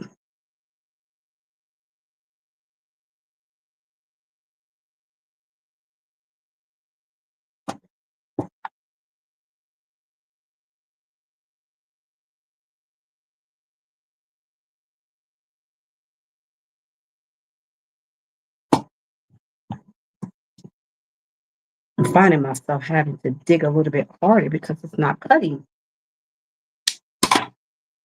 Okay. All right. There's a second one. Now, what I'm going to do, I'm now going to go ahead and stitch my side seams together. This is going to be the outer. All right, so we're going to go ahead and stitch this up at a 1/4 inch seam allowance. I know some people like to use a 1/2 inch, but I want to use a 1/4 inch. I did not cut this to be a 1/2 inch.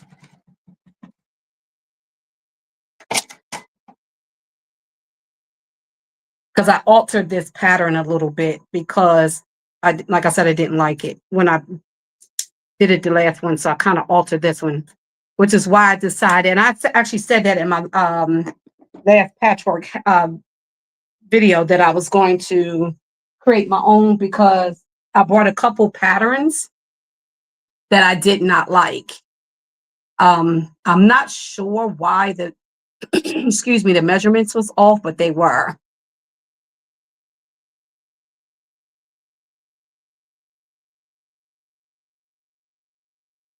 It was so interesting because the one young lady asked me if I would be kind enough to change my review.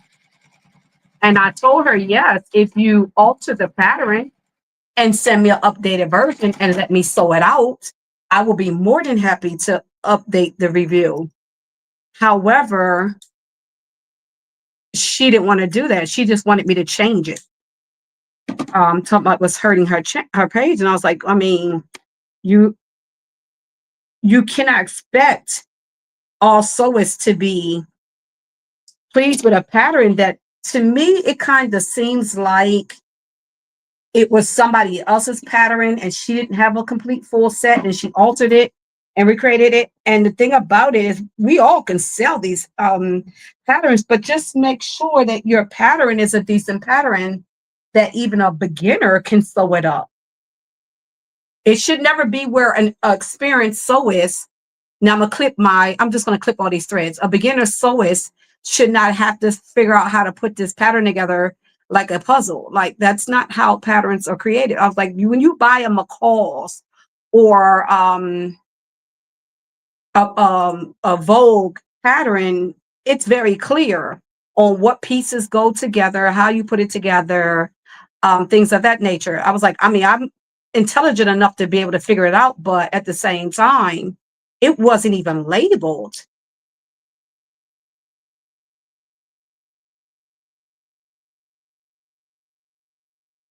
I was like, that wasn't my problem. The problem was the measurements was off. The circumference was off. That was the issue. And for me as an adult, my head is on the smaller side. So when I'm looking at your measurements and I'm picking that smaller one, okay, so I'm just gonna kind of just finger it.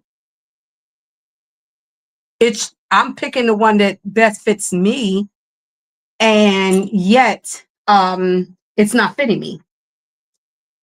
All right, so what I'm going to do now, I'm just going to go right ahead now. Oh, now we want to get our middle seams. So we want to get our middle seams. You want to take your two seams. Let's do this first. We want to get our seams. So you want to bring both of your seams together. You can do this inside out or right side in. It doesn't matter. You're going to bring these seams together. And you're going to bring this, you want to get these, you want to snip this again. You want to get these seams, these middle seams back. You want to get them snipped back again. Bring your seams together again. Never go all the way over, but bring your seams together again. And we're going to snip again. So we can have our middle seams. All right, so now I have my seams. So now I can match up because I can still see my seams because remember, I didn't cut my seams. So now I'm going to match my seams, my crown to my, one of them is cut, but this case, fine. Because it's a little covered up though, but we're going to match my seam. I'm going to match my seams. Oh, shoot, doing this wrong. Right sides together.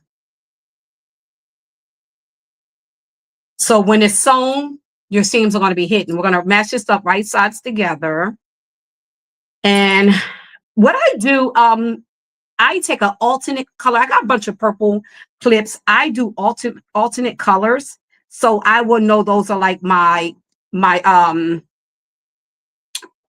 do it this way. This may be a little bit easier for you. So let's turn this back right side out. Let me do it this way. This may be a little easier for me. I can do it that way, but it may be not as easy. I want this to be easy for you. So it's going to be a little difficult for me. All right. So you're going to take, even though I flipped it right sides out, you're going to take this. You're still going to match up your notches right sides to right sides. This is how it's taught, mainly taught. All right. I'll do it the way it's taught, not the way I know. All right. And here I have a notch right here. I'm going to take that notch and I'm going to match that notch up to, bear with me because it's a little difficult because I'm doing it this way to make it easier for anybody watching to be able to match it up. Take these notches and match them up. Now, this is why I said to the young lady, this is where one of the problems come in. Then we're going to take this notch and we're going to match it up to your side seam. And like I said, I want to use a colored one, so I'll know these are my seams.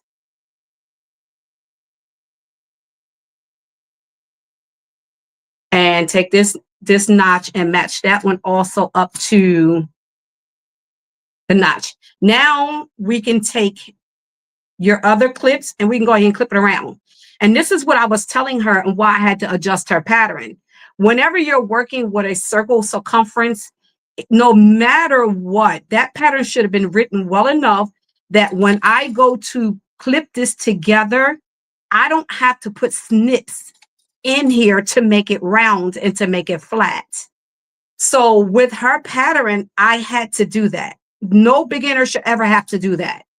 Now, someone more experienced working on a more advanced pattern, yes, but not a beginner. A beginner should never have to figure out how to make that circumference circle fit.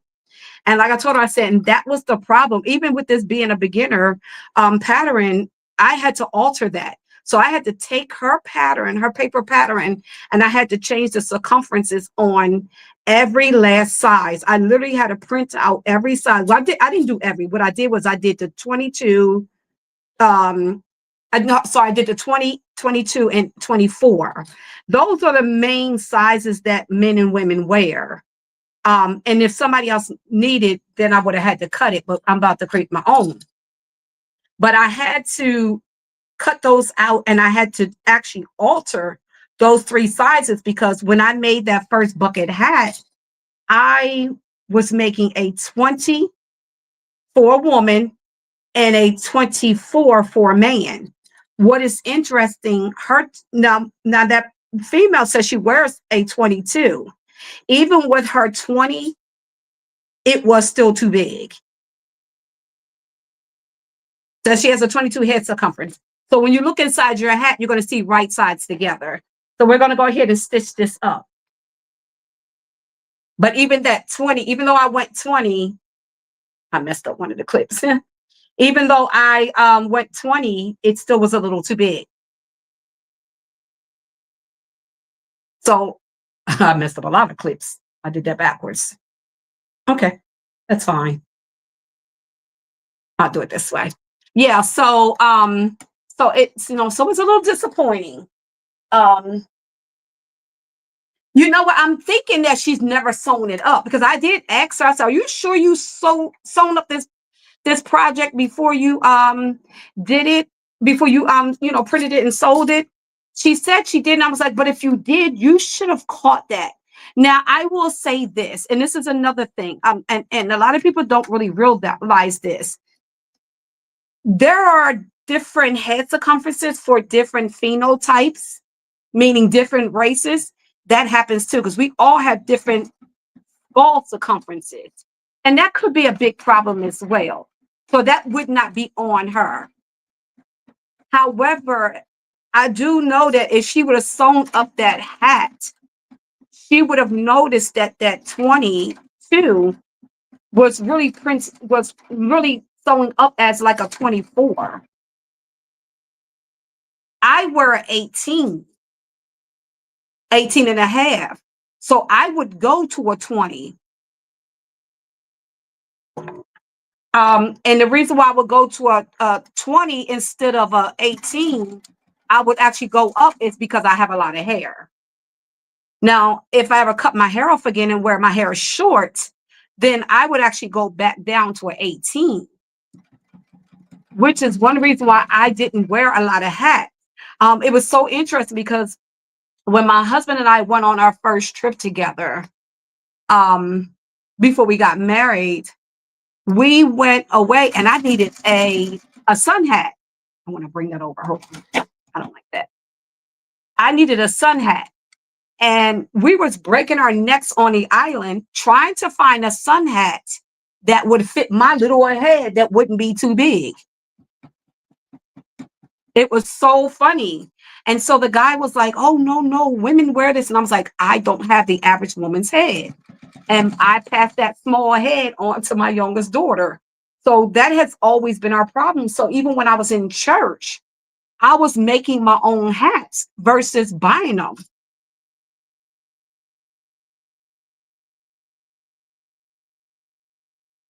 Hold on. I was trying to concentrate, because one thing you want to do also when you're making these hats, you do not want to stretch. And I definitely did stretch some of this.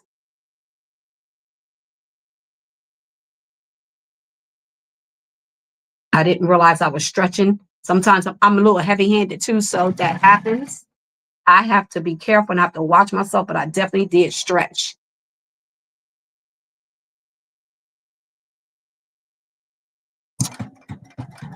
Sorry, I was trying to concentrate for a second. But yeah, we was breaking our necks on the island because it was really, really hot. It was really, really hot. The sun was, and it's interesting. We went, and I was actually having some eye issues when we left, but that wasn't going to be a reason that we was going to cancel the trip. So I was already having eye issues. I did have my sunglasses, but I felt like I needed some extra added protection by wearing a sun hat. And oh my God, it took us darn near a whole day to find a hat that could fit my head to keep and I'm going to back stitch right here, to keep the hat from blowing off my head when the wind blows. that tropical wind blew because my head is so small. All right, so I'm going to take my pinking shears now and I am going to trim it up. Be very careful not to cut none of your stitches. So this is a little bit thicker, so it's going to be a little bit harder. I don't have a lot of seams, so I have to be very, very careful. So I just know how hat measurements are because, like I said, when I was in the church, I was making a lot of hats. See, this is where I noticed it shifted. I was constantly having to make my own. And whenever there was convocation, my oldest daughter, I could go to the store and buy her hat because she has the normal lady's head circumference. But for my youngest daughter and I had to make our hats. I want to bring this seam over a little bit too.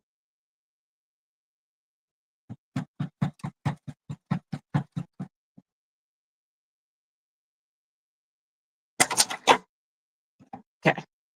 And so I got very familiar with making hats at that time for that very reason, because of the struggle that we had.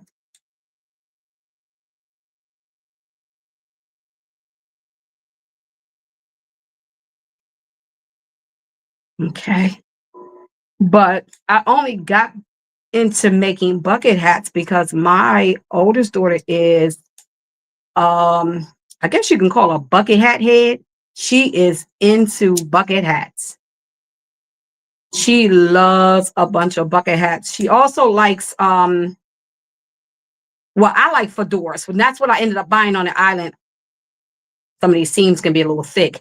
I ended up buying a fedora. But I made myself a fedora, and then after that, she was like, "Oh, we should make me some bucket hats." So that's really what got me into making the bucket hats, because my daughter is. If you see her, actually, I told her to design her wall to hang her bucket hats because she has so many from purchasing, and now me making her bucket hats. She has so many. I told her do like the men do. Women can do it and make it look really, really pretty and classy. So I told her get some hooks and hang it. So when you flip it inside out, this is the exterior of the hat. So yeah, she has all her hats hanging in her, okay, see, there we go. So we have the crown and we have the top. All right, so let's move on. We got this one more piece, and after this, I'm probably going to just do a third part where I'll do the finish the bag. Everything for the bag is already cut out. I definitely want to do the bag on live because I want to show y'all some techniques to the bucket bag that matches the bucket hat. So we're going to definitely work on that. I'm going to try to go live tomorrow to finish the bag.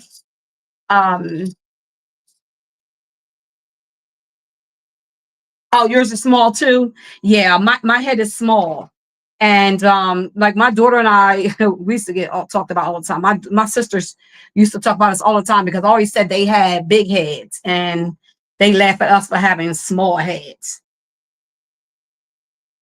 All right. All right. So listen, what we going to do? I think I'm going to keep these instead of doing more. This makes more sense to keep these. I just don't want them in the same place. I don't want them in the same place as those. I want to make sure that they're in a different location. All right, so I do need to add another piece to this one. Let's do the yellow. I think I want to cut out a bigger piece of the yellow for this one. Yeah, so they always tease my daughter and I for having small heads. And I always talked about them having big heads.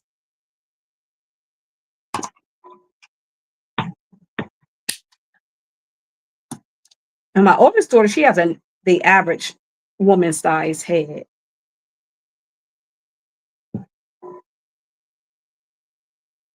But it's interesting because my father, even though he had a round face, he technically had a small head too.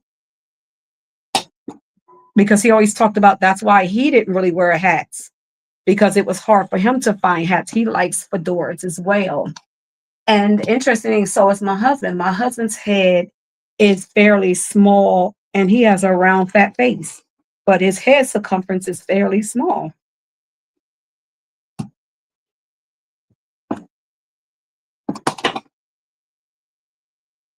for a man.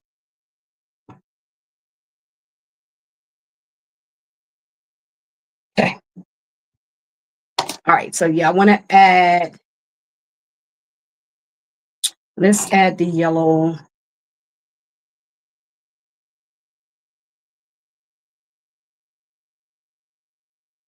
I'm going to add the yellow to the blue side.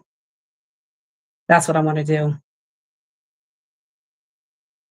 Yeah, I'm going to add it to the blue side.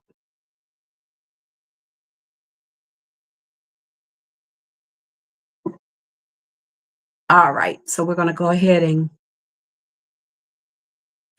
but that's why I decided that I'm going to just come up with my own, because I do have experience in it.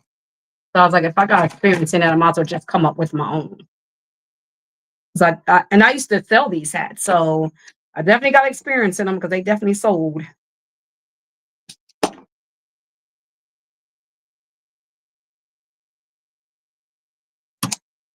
It's just I was selling all shapes, even down to cowboy shape hats. But I was selling all shapes, adding rhinestones and pearls and flowers and different things to them at that time.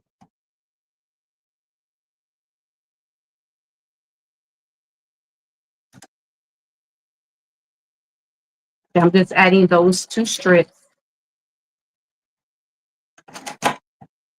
And okay. Make sure there's a strip on each one, and there is.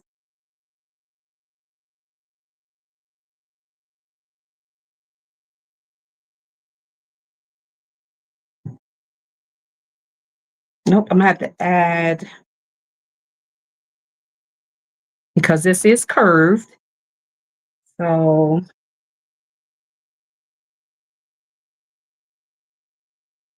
I think what I'm gonna do, I'm going to add a little bit, one more on each side, because that curve is just a little too short for the ends.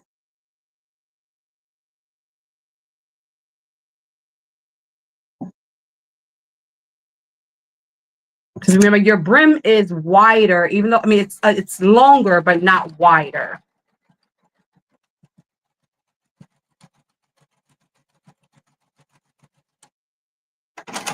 Meaning the depth of it. So the depth of it wider, it's smaller as far as depth, it's just longer.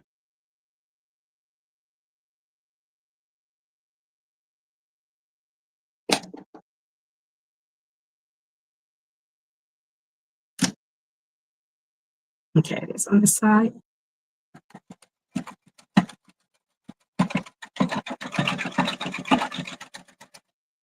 A lot of this is going to get cut off, but I still want to do the same thing. Want to keep it uniform.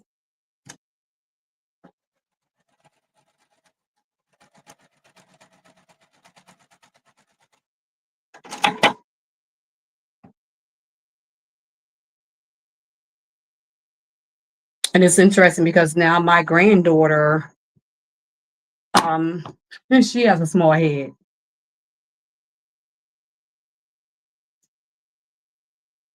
What do I want to put? Trying to figure out what other color I want to put here. Because I'm going to have to double up on a color, which is fine. I think I'm going to double up on that yellow. I think I want to double up on the yellow. So I'm going to have to repeat a color. Yeah.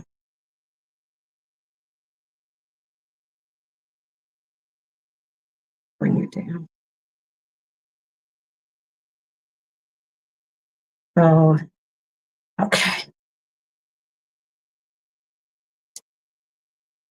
All right.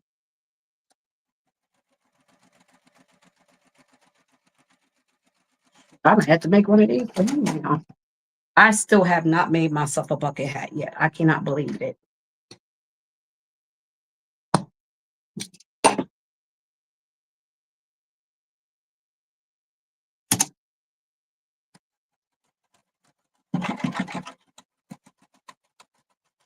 I do have the idea of a bandana and bucket, a bandana and denim mix. So that's another one that I'm going to do. I don't think that I'm going to do actual custom orders.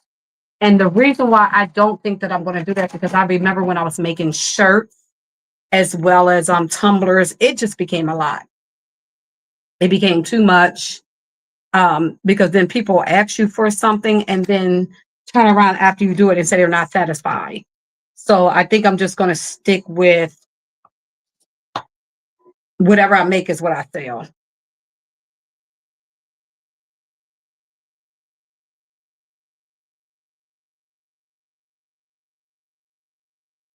All right, that's going to be the seam allowance. So I'm not really concerned about that little tiny bit right here on the ends, because that's going to be in the seam.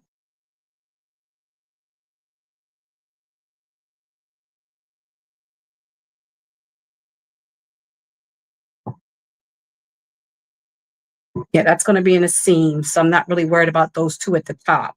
I'm trying to make sure that my bottom is in there. Okay. Let me see if I can reach for my pins. I think I may feel, I think I'm going to put the pins in this one because of that one.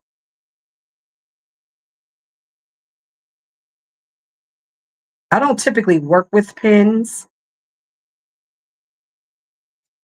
but I'm really afraid of this one shifting. It's a once in a blue moon type of thing for me. So I am going to pin this one.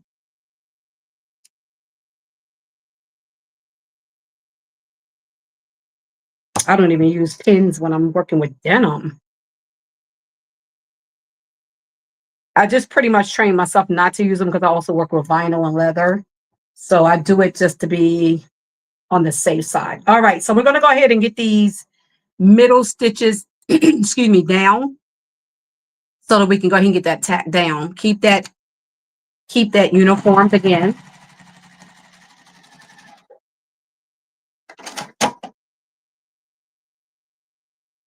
Since I didn't pin it, I'll be able to, oh, that'll be nice.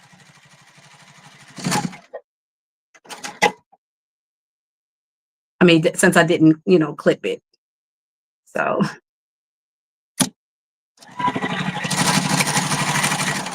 you do not want to sew over your pins. You can break your needles.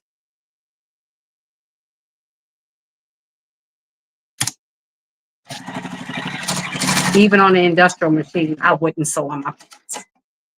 Shoot, this is still moving.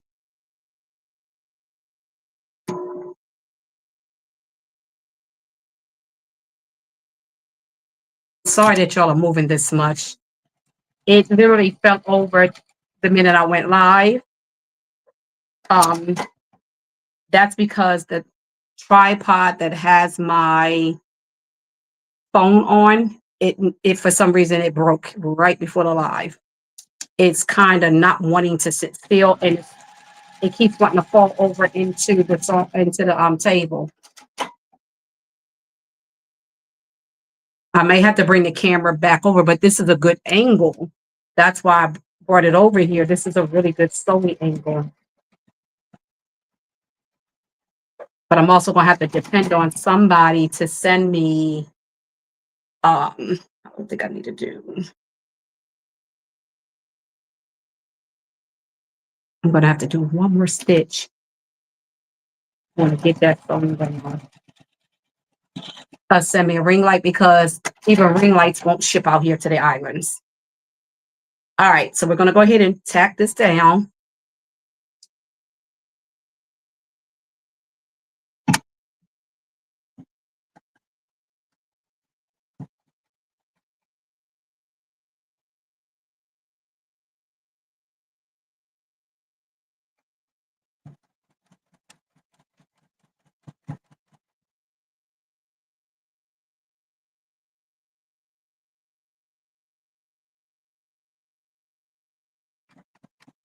All right. Or I just may have to get one when I come to the States. Remember, we're only going to tack down the top and the bottom of the curve. We're not going to tack down the sides, just the bottom and the top of the curve at a 1/8, which is the very bottom of your project.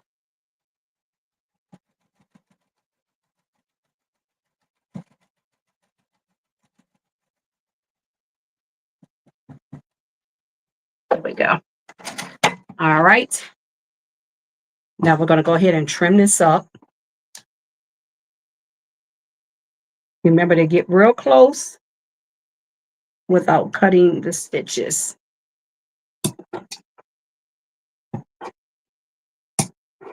Come on now.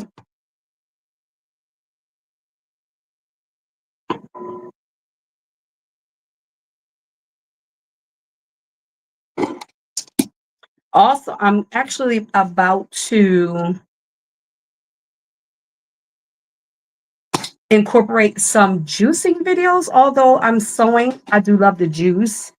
My weight gain didn't come from the food I was eating. It actually came from cortisol, stressing, because like I said, some people do know in here because I did share it. My husband has some health issues that to the point I almost, lost them. So I did take, people on the journey. A lot of the videos I have since deleted because it was so personal and people were being nasty in the comments.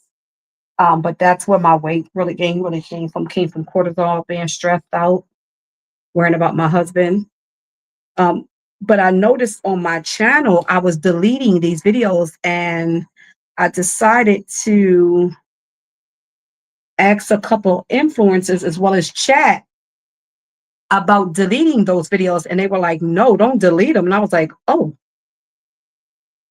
because they are my most viewed videos, believe it or not.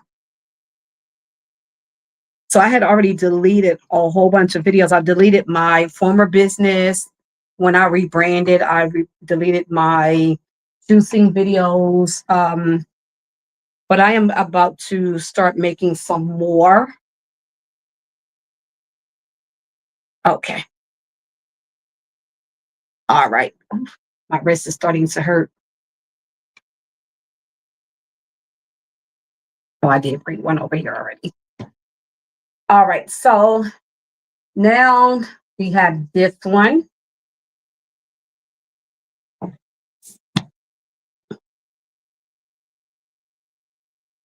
And I want to make sure that I definitely have this down opposite. I want it opposite of the other one. I do not want them matching up.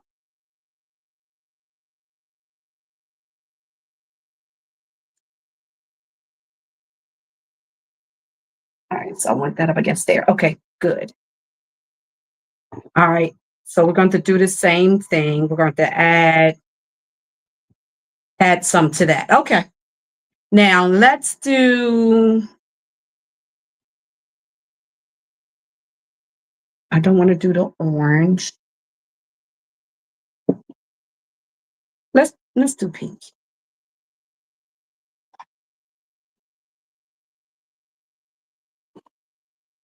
So I am going to start doing some juicing videos as well. I have a Nama. I have the original Nama, Nama J. And so I'm going to get back into making those videos. Also, oh, you know what? I'll show y'all, if y'all still in here, I'll show y'all. Normally, I have been doing Amazon hauls.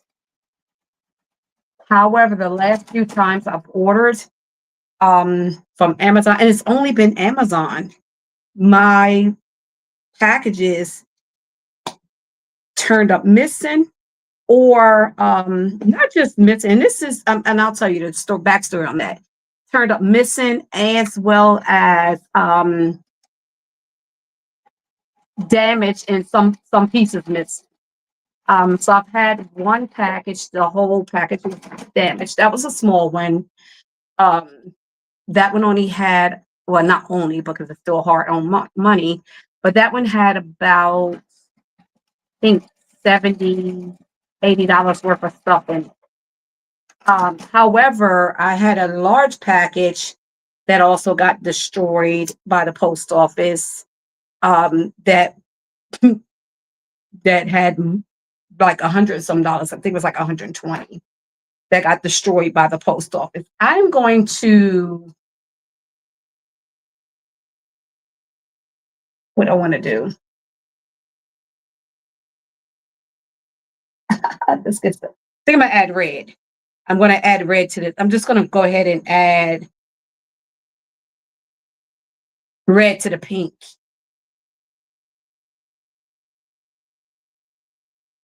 No, I'm gonna add red to the purple. I'm gonna add it to the purple.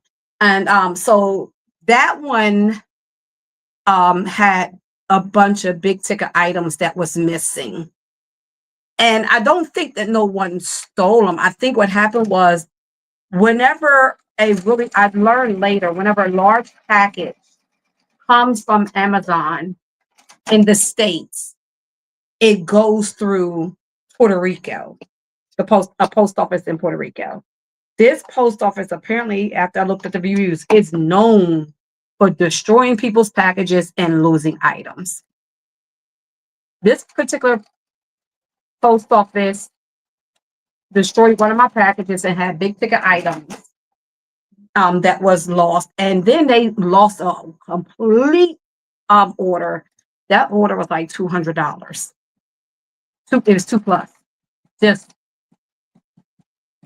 what it was is technically they demolished the package. They delivered the package to the island, but the package was so damaged that it couldn't be delivered. So technically they had to send, I'm going to keep this scrap for another scrap bucket. I'm not going to throw that one away. I used my pinking shears to cut that just to keep it from fraying as much. And I'm going to keep this one too for another bucket hat. But anyway, they had to return that package, and those packages get returned to the sender. I have a couple extra seams because I went all the way down. I'm going to take these seams out right quick because I want to add more seams. It should not leave any demarcation lines. Good, it doesn't. And so, that whole package had to get sent back, and Amazon did refund it right away. They was really good at it because I mean it was reported to them by the post office that the package couldn't be delivered. So I was a little disappointed at, but I later found out from the postmaster when she called me. She said it couldn't be delivered because we don't get mail delivered here in the islands. We don't technically have mailing addresses. We have to pick our mail up, but it still couldn't even be delivered to the post office box because the post office in Puerto Rico or anywhere, they said it was happening in Puerto Rico because it got all the way to them, damaged the address so bad it wasn't visible. So they didn't even know what post office box to even put it in. So they had to return it. Now, the main postmaster, she was trying to stop them because, she put the notes in, oh, I spoke to the customer, they confirmed the PO box, do not send back, but it was already too late. By the time they got the postmaster's note, they had already sent it back. So I was so disappointed with that. So it kind of made me not want to even order anything from Amazon anymore for that very reason. All right, so we should be good enough now because it only happened when I order stuff from Amazon. All right, so I'm going to put a couple pins in again just to keep this from shifting. And I'm pinning it from the outside in so I know where to take the pins out. So I'm still putting the pins on the outside. So yeah, it's the interesting thing is I can send something to you and you'll get it in 3 to 5 days, normal flat rate priority, you'll get it. But it's something about us receiving stuff. It takes Amazon 2 to 3 weeks to ship stuff to us. But my family can send something to me. You know, it may take them a long time to get it to the post office, but they can send something to me and I'll have it in 3 days. So, like, for example, my niece just sent me a package she got for me off of TikTok that I wanted because we don't have access to TikTok out here. I wanted an item on TikTok, and so she ordered it for me and shipped it to me. That was sent to me on Thursday. It got delivered today. Like I said, that's not the problem. Sending mail or somebody sending me mail directly is not the problem. It's only ordering through Amazon is the problem.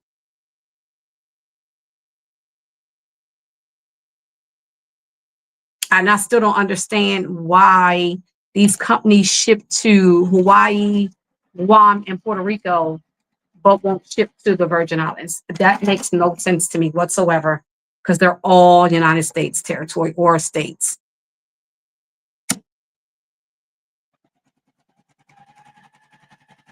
Some of these companies even ship to Mariana Islands. All right, did I run out of bobbin?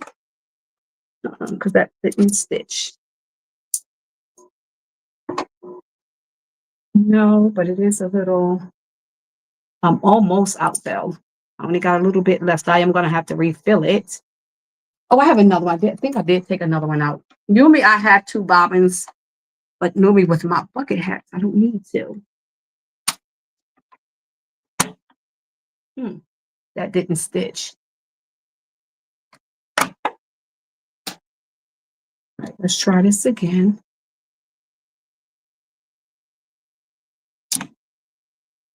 So that yellow didn't stitch and I didn't notice it. Yep, my bobbin is acting up. My bobbin. So let me just go ahead and take it out. It locked up on me.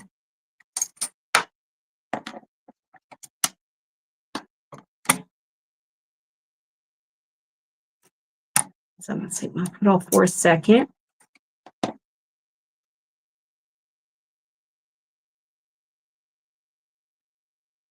I'm taking these threads out that got stuck.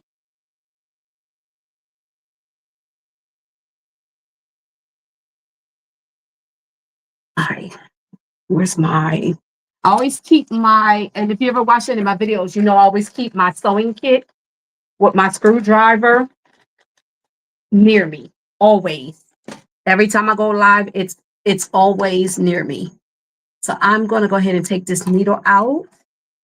I don't need to replace it. I just need to move it so I can get these threads.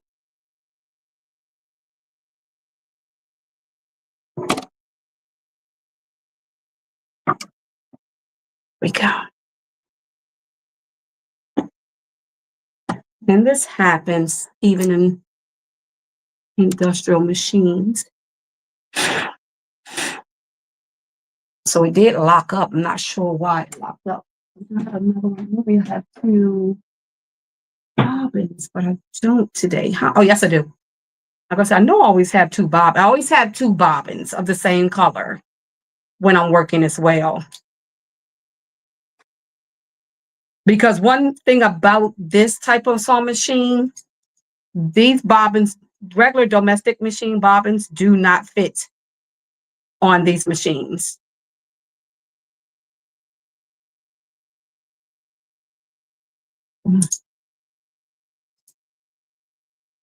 So these are thicker. They're bigger and they're thicker because this is a semi-industrial machine. And even industrial machines, from what I understand, are a little bit bigger.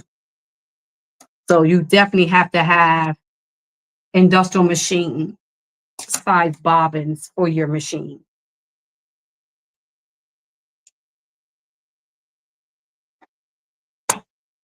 All right. I'm not sure if you can see that. See how you on your regular machine, you have the flat, well, instead of it going back like that, ours go to the left. So we put that flat part into the left because our domestic and industrial and semi-industrial machines, they are fed to the left.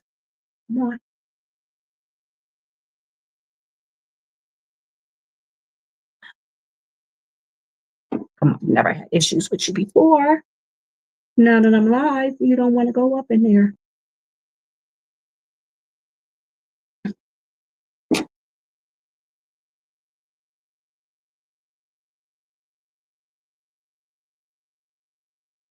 You gotta make sure it's sideways. Like I said, it's to the if it's to the left, if it doesn't want to go in. There we go.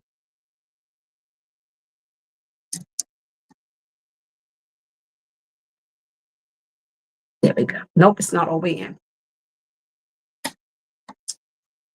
Ooh, I've never done this before, and I've done this on live.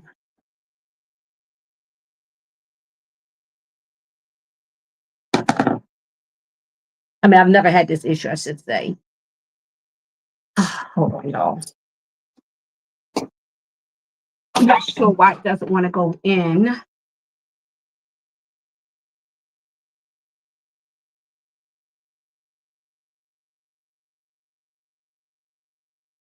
From what block? Is that where the issue was coming from?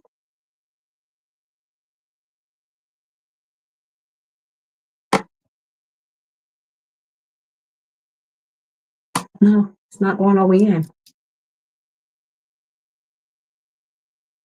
Okay, I think I got you in.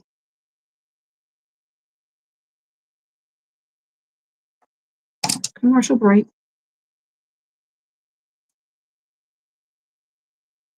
There we go. Oh yeah, I'm tough, rough with my hands. All right, sorry for the shaking.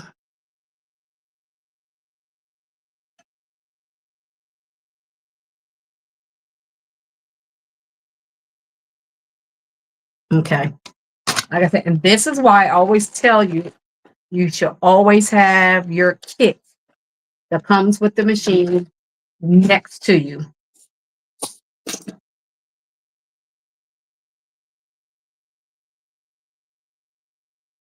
All right, so you don't have to get up and run around and look for your kit.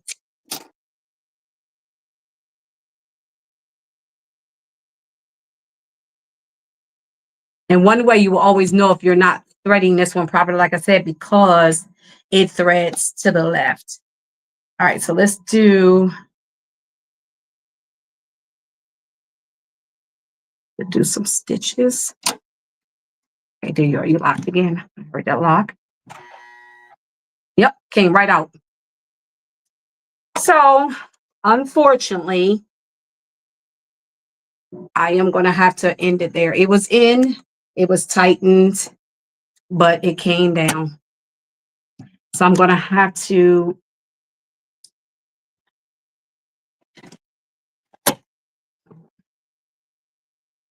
probably going to have to end it. Give me a second. Also, always keep needles next to me too. Replacement needles.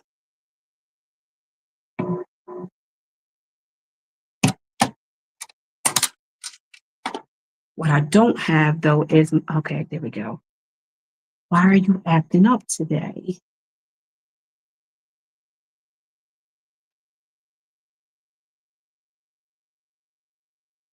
Because it's not bent. So this is still a good needle. But something, I'm wondering if that's the reason why it locked up on me.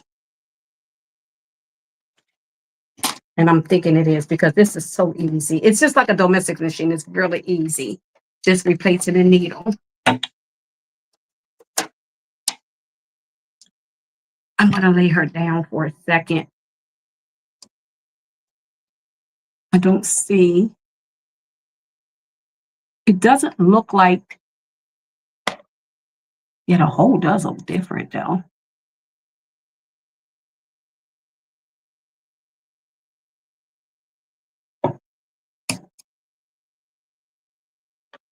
Yeah, something's stopping it from going all the way up.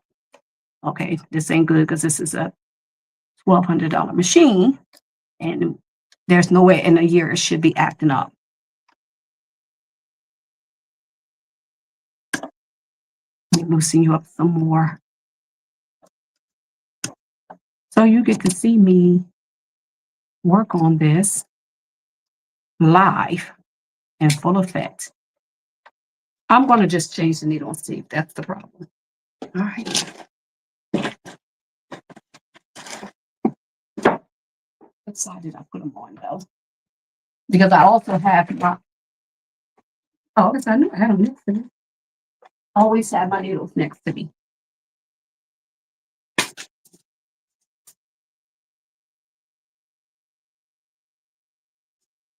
Let's go with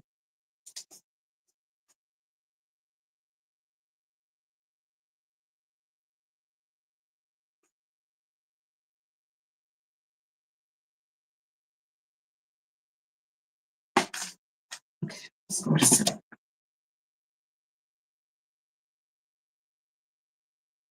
oh, you know what? Let me see. Do I have a smaller organ? Hold on, let me see if I have a smaller organ instead. Because I do use a lot of organ needles. I don't think I do. Matter of fact, no, I just have 14. I guess I can go to 14. So you want to make sure that your needle is appropriate for your material.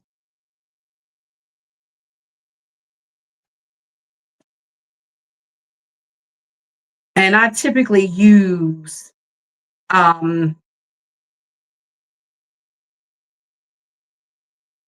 I typically use a 16 and an 18 for denim and vinyl. So, all right. All right, but let's go with, yeah, I think I want to use my 14. I'll be comfortable with using my 14. I'm going to put that back in its case, but I have tons and tons of needles. I have needles for almost any type of material you can think of because I am a sewist. But this is good because you literally get to see what's actually happening behind the scenes.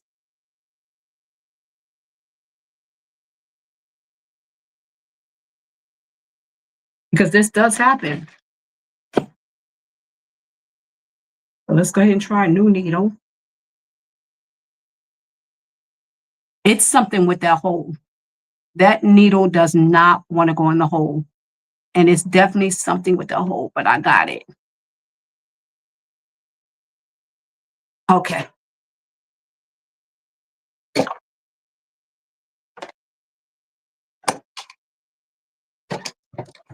It's in that on my screwdriver. Okay. Let's go ahead and get you tightened in. And thank y'all for your patience. I do see one person left. I guess they said, nope, that's too much. However, things happen.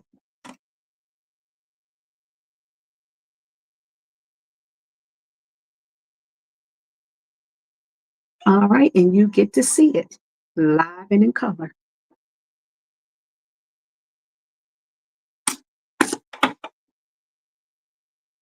Let's try this again.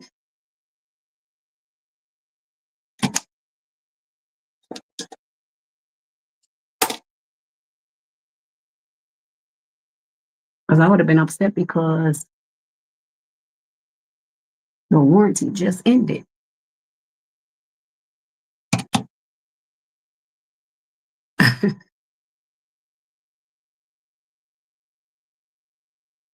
Pay about my money.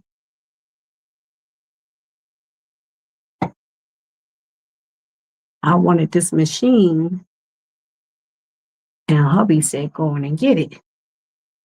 So I did.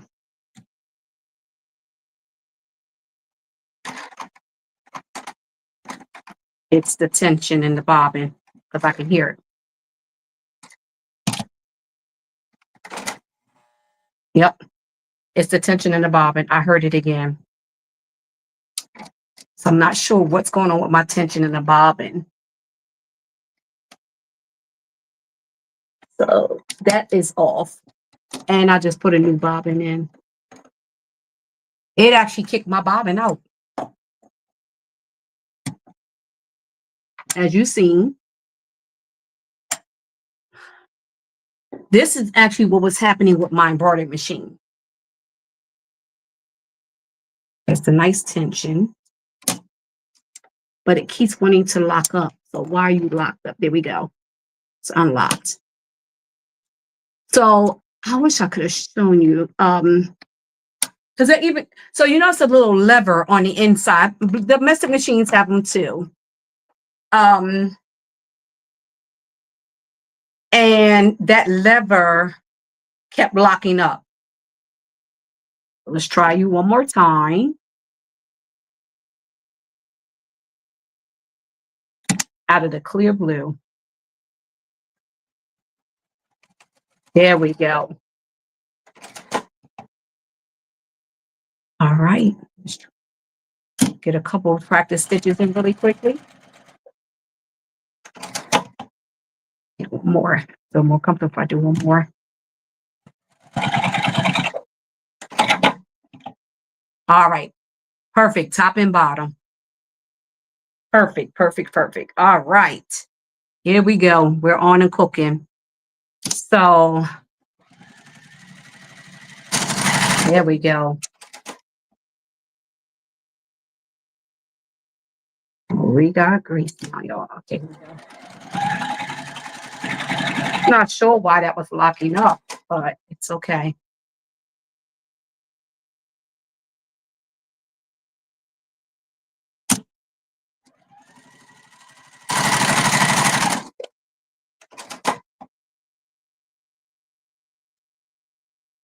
Right.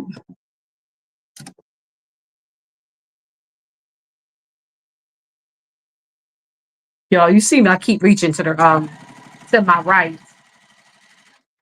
That's because literally ever since I moved into the bedroom when my husband went out on medical, I've always had this stretch back on my right. So muscle memory keeps telling me to move to my left, I mean to my right.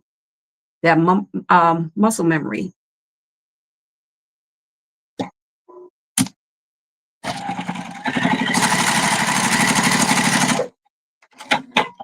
Okay.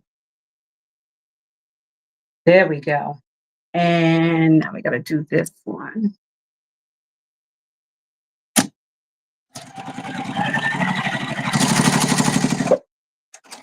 There we go. There we go. There we go. All right. So we're going to do the 1/8.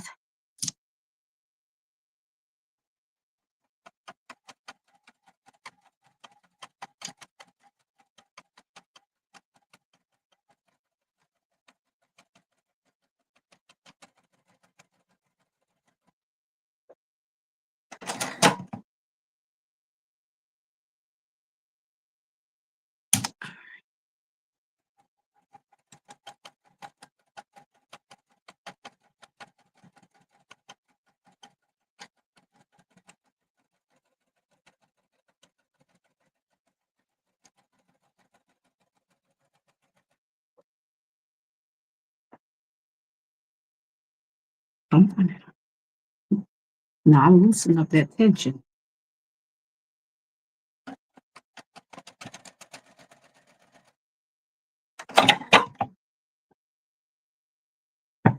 Okay, there we go.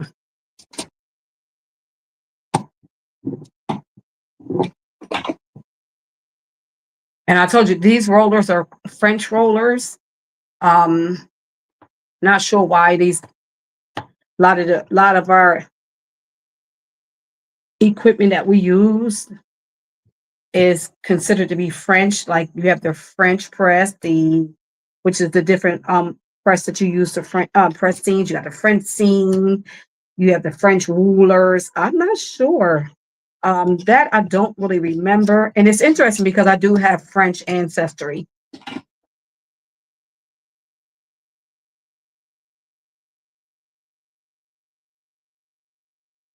So my great grandmother, who is the well-known American Indian,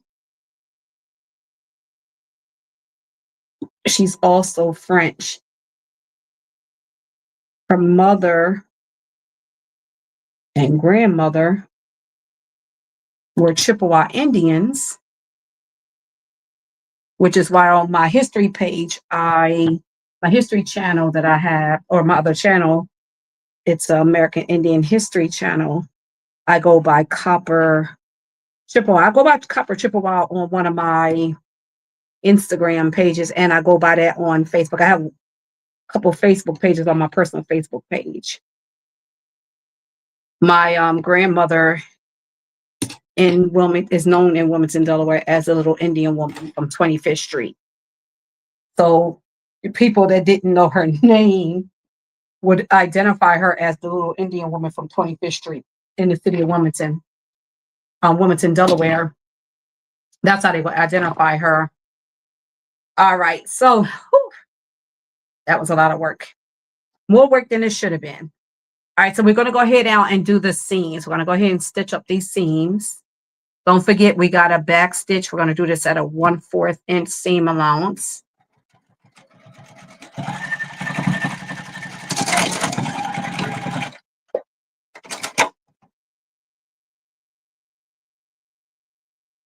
Yes, she was known as a little Indian woman. However, her father was an Indian and a French man.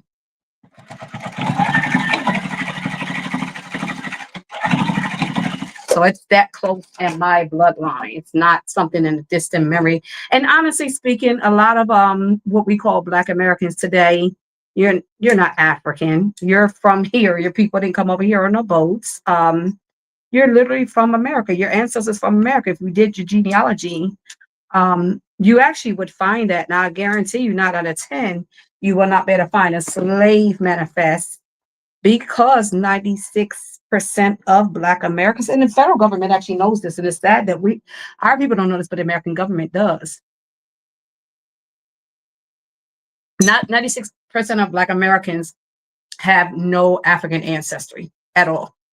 All right, so we're going to go ahead and get our, remember, we got to get our centers. So we're going to put these seams together again so we can snip again. Actually, I don't do genealogy no more.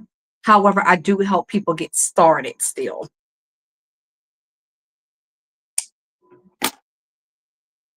All right.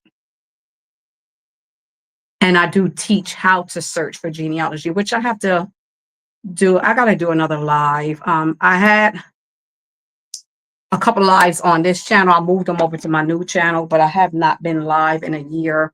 Not in a year, I should say. I haven't been live on YouTube on that channel in a year. All right.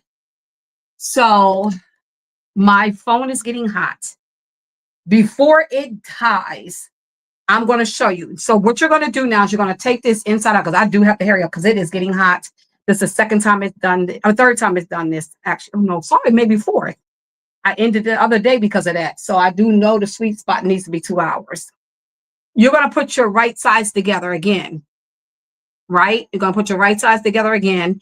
You can do seam to seam, and we're going to clip this. We're going to sew this all the way around. I'm going to do this off camera because that makes me nervous when that happens. I'm too afraid that it's going to blow up because it's extremely hot again. We have to take my phone to the store to find out why this is happening when it never happened before. But I'm just going to end it now. And what I'll do is I will do the lining in the next video to show you how to do it. But I think I need to stop because it's extremely hot. I see it flashing, and it's so hot that it's kind of too hot to even touch. I thank you for taking the time out to spend your time with me. Thank you for everyone who hung in here the whole time. I certainly appreciate you. I'm going to do a part 3. I will try to do it tomorrow night. If I cannot do it tomorrow night, because wife and husband will be spending time together tomorrow, and I have a few other things to do, I will do it on, what's today? Tuesday. I will do it on Thursday. But I will post the time, the day and time in my community tab. But just all of a sudden, it randomly got extremely hot again, and it is extremely hot, overheating. So I am definitely going to have to end it here because it's really, really hot. And again, I'm trying to bring you up. Give me a second. Let me remove this.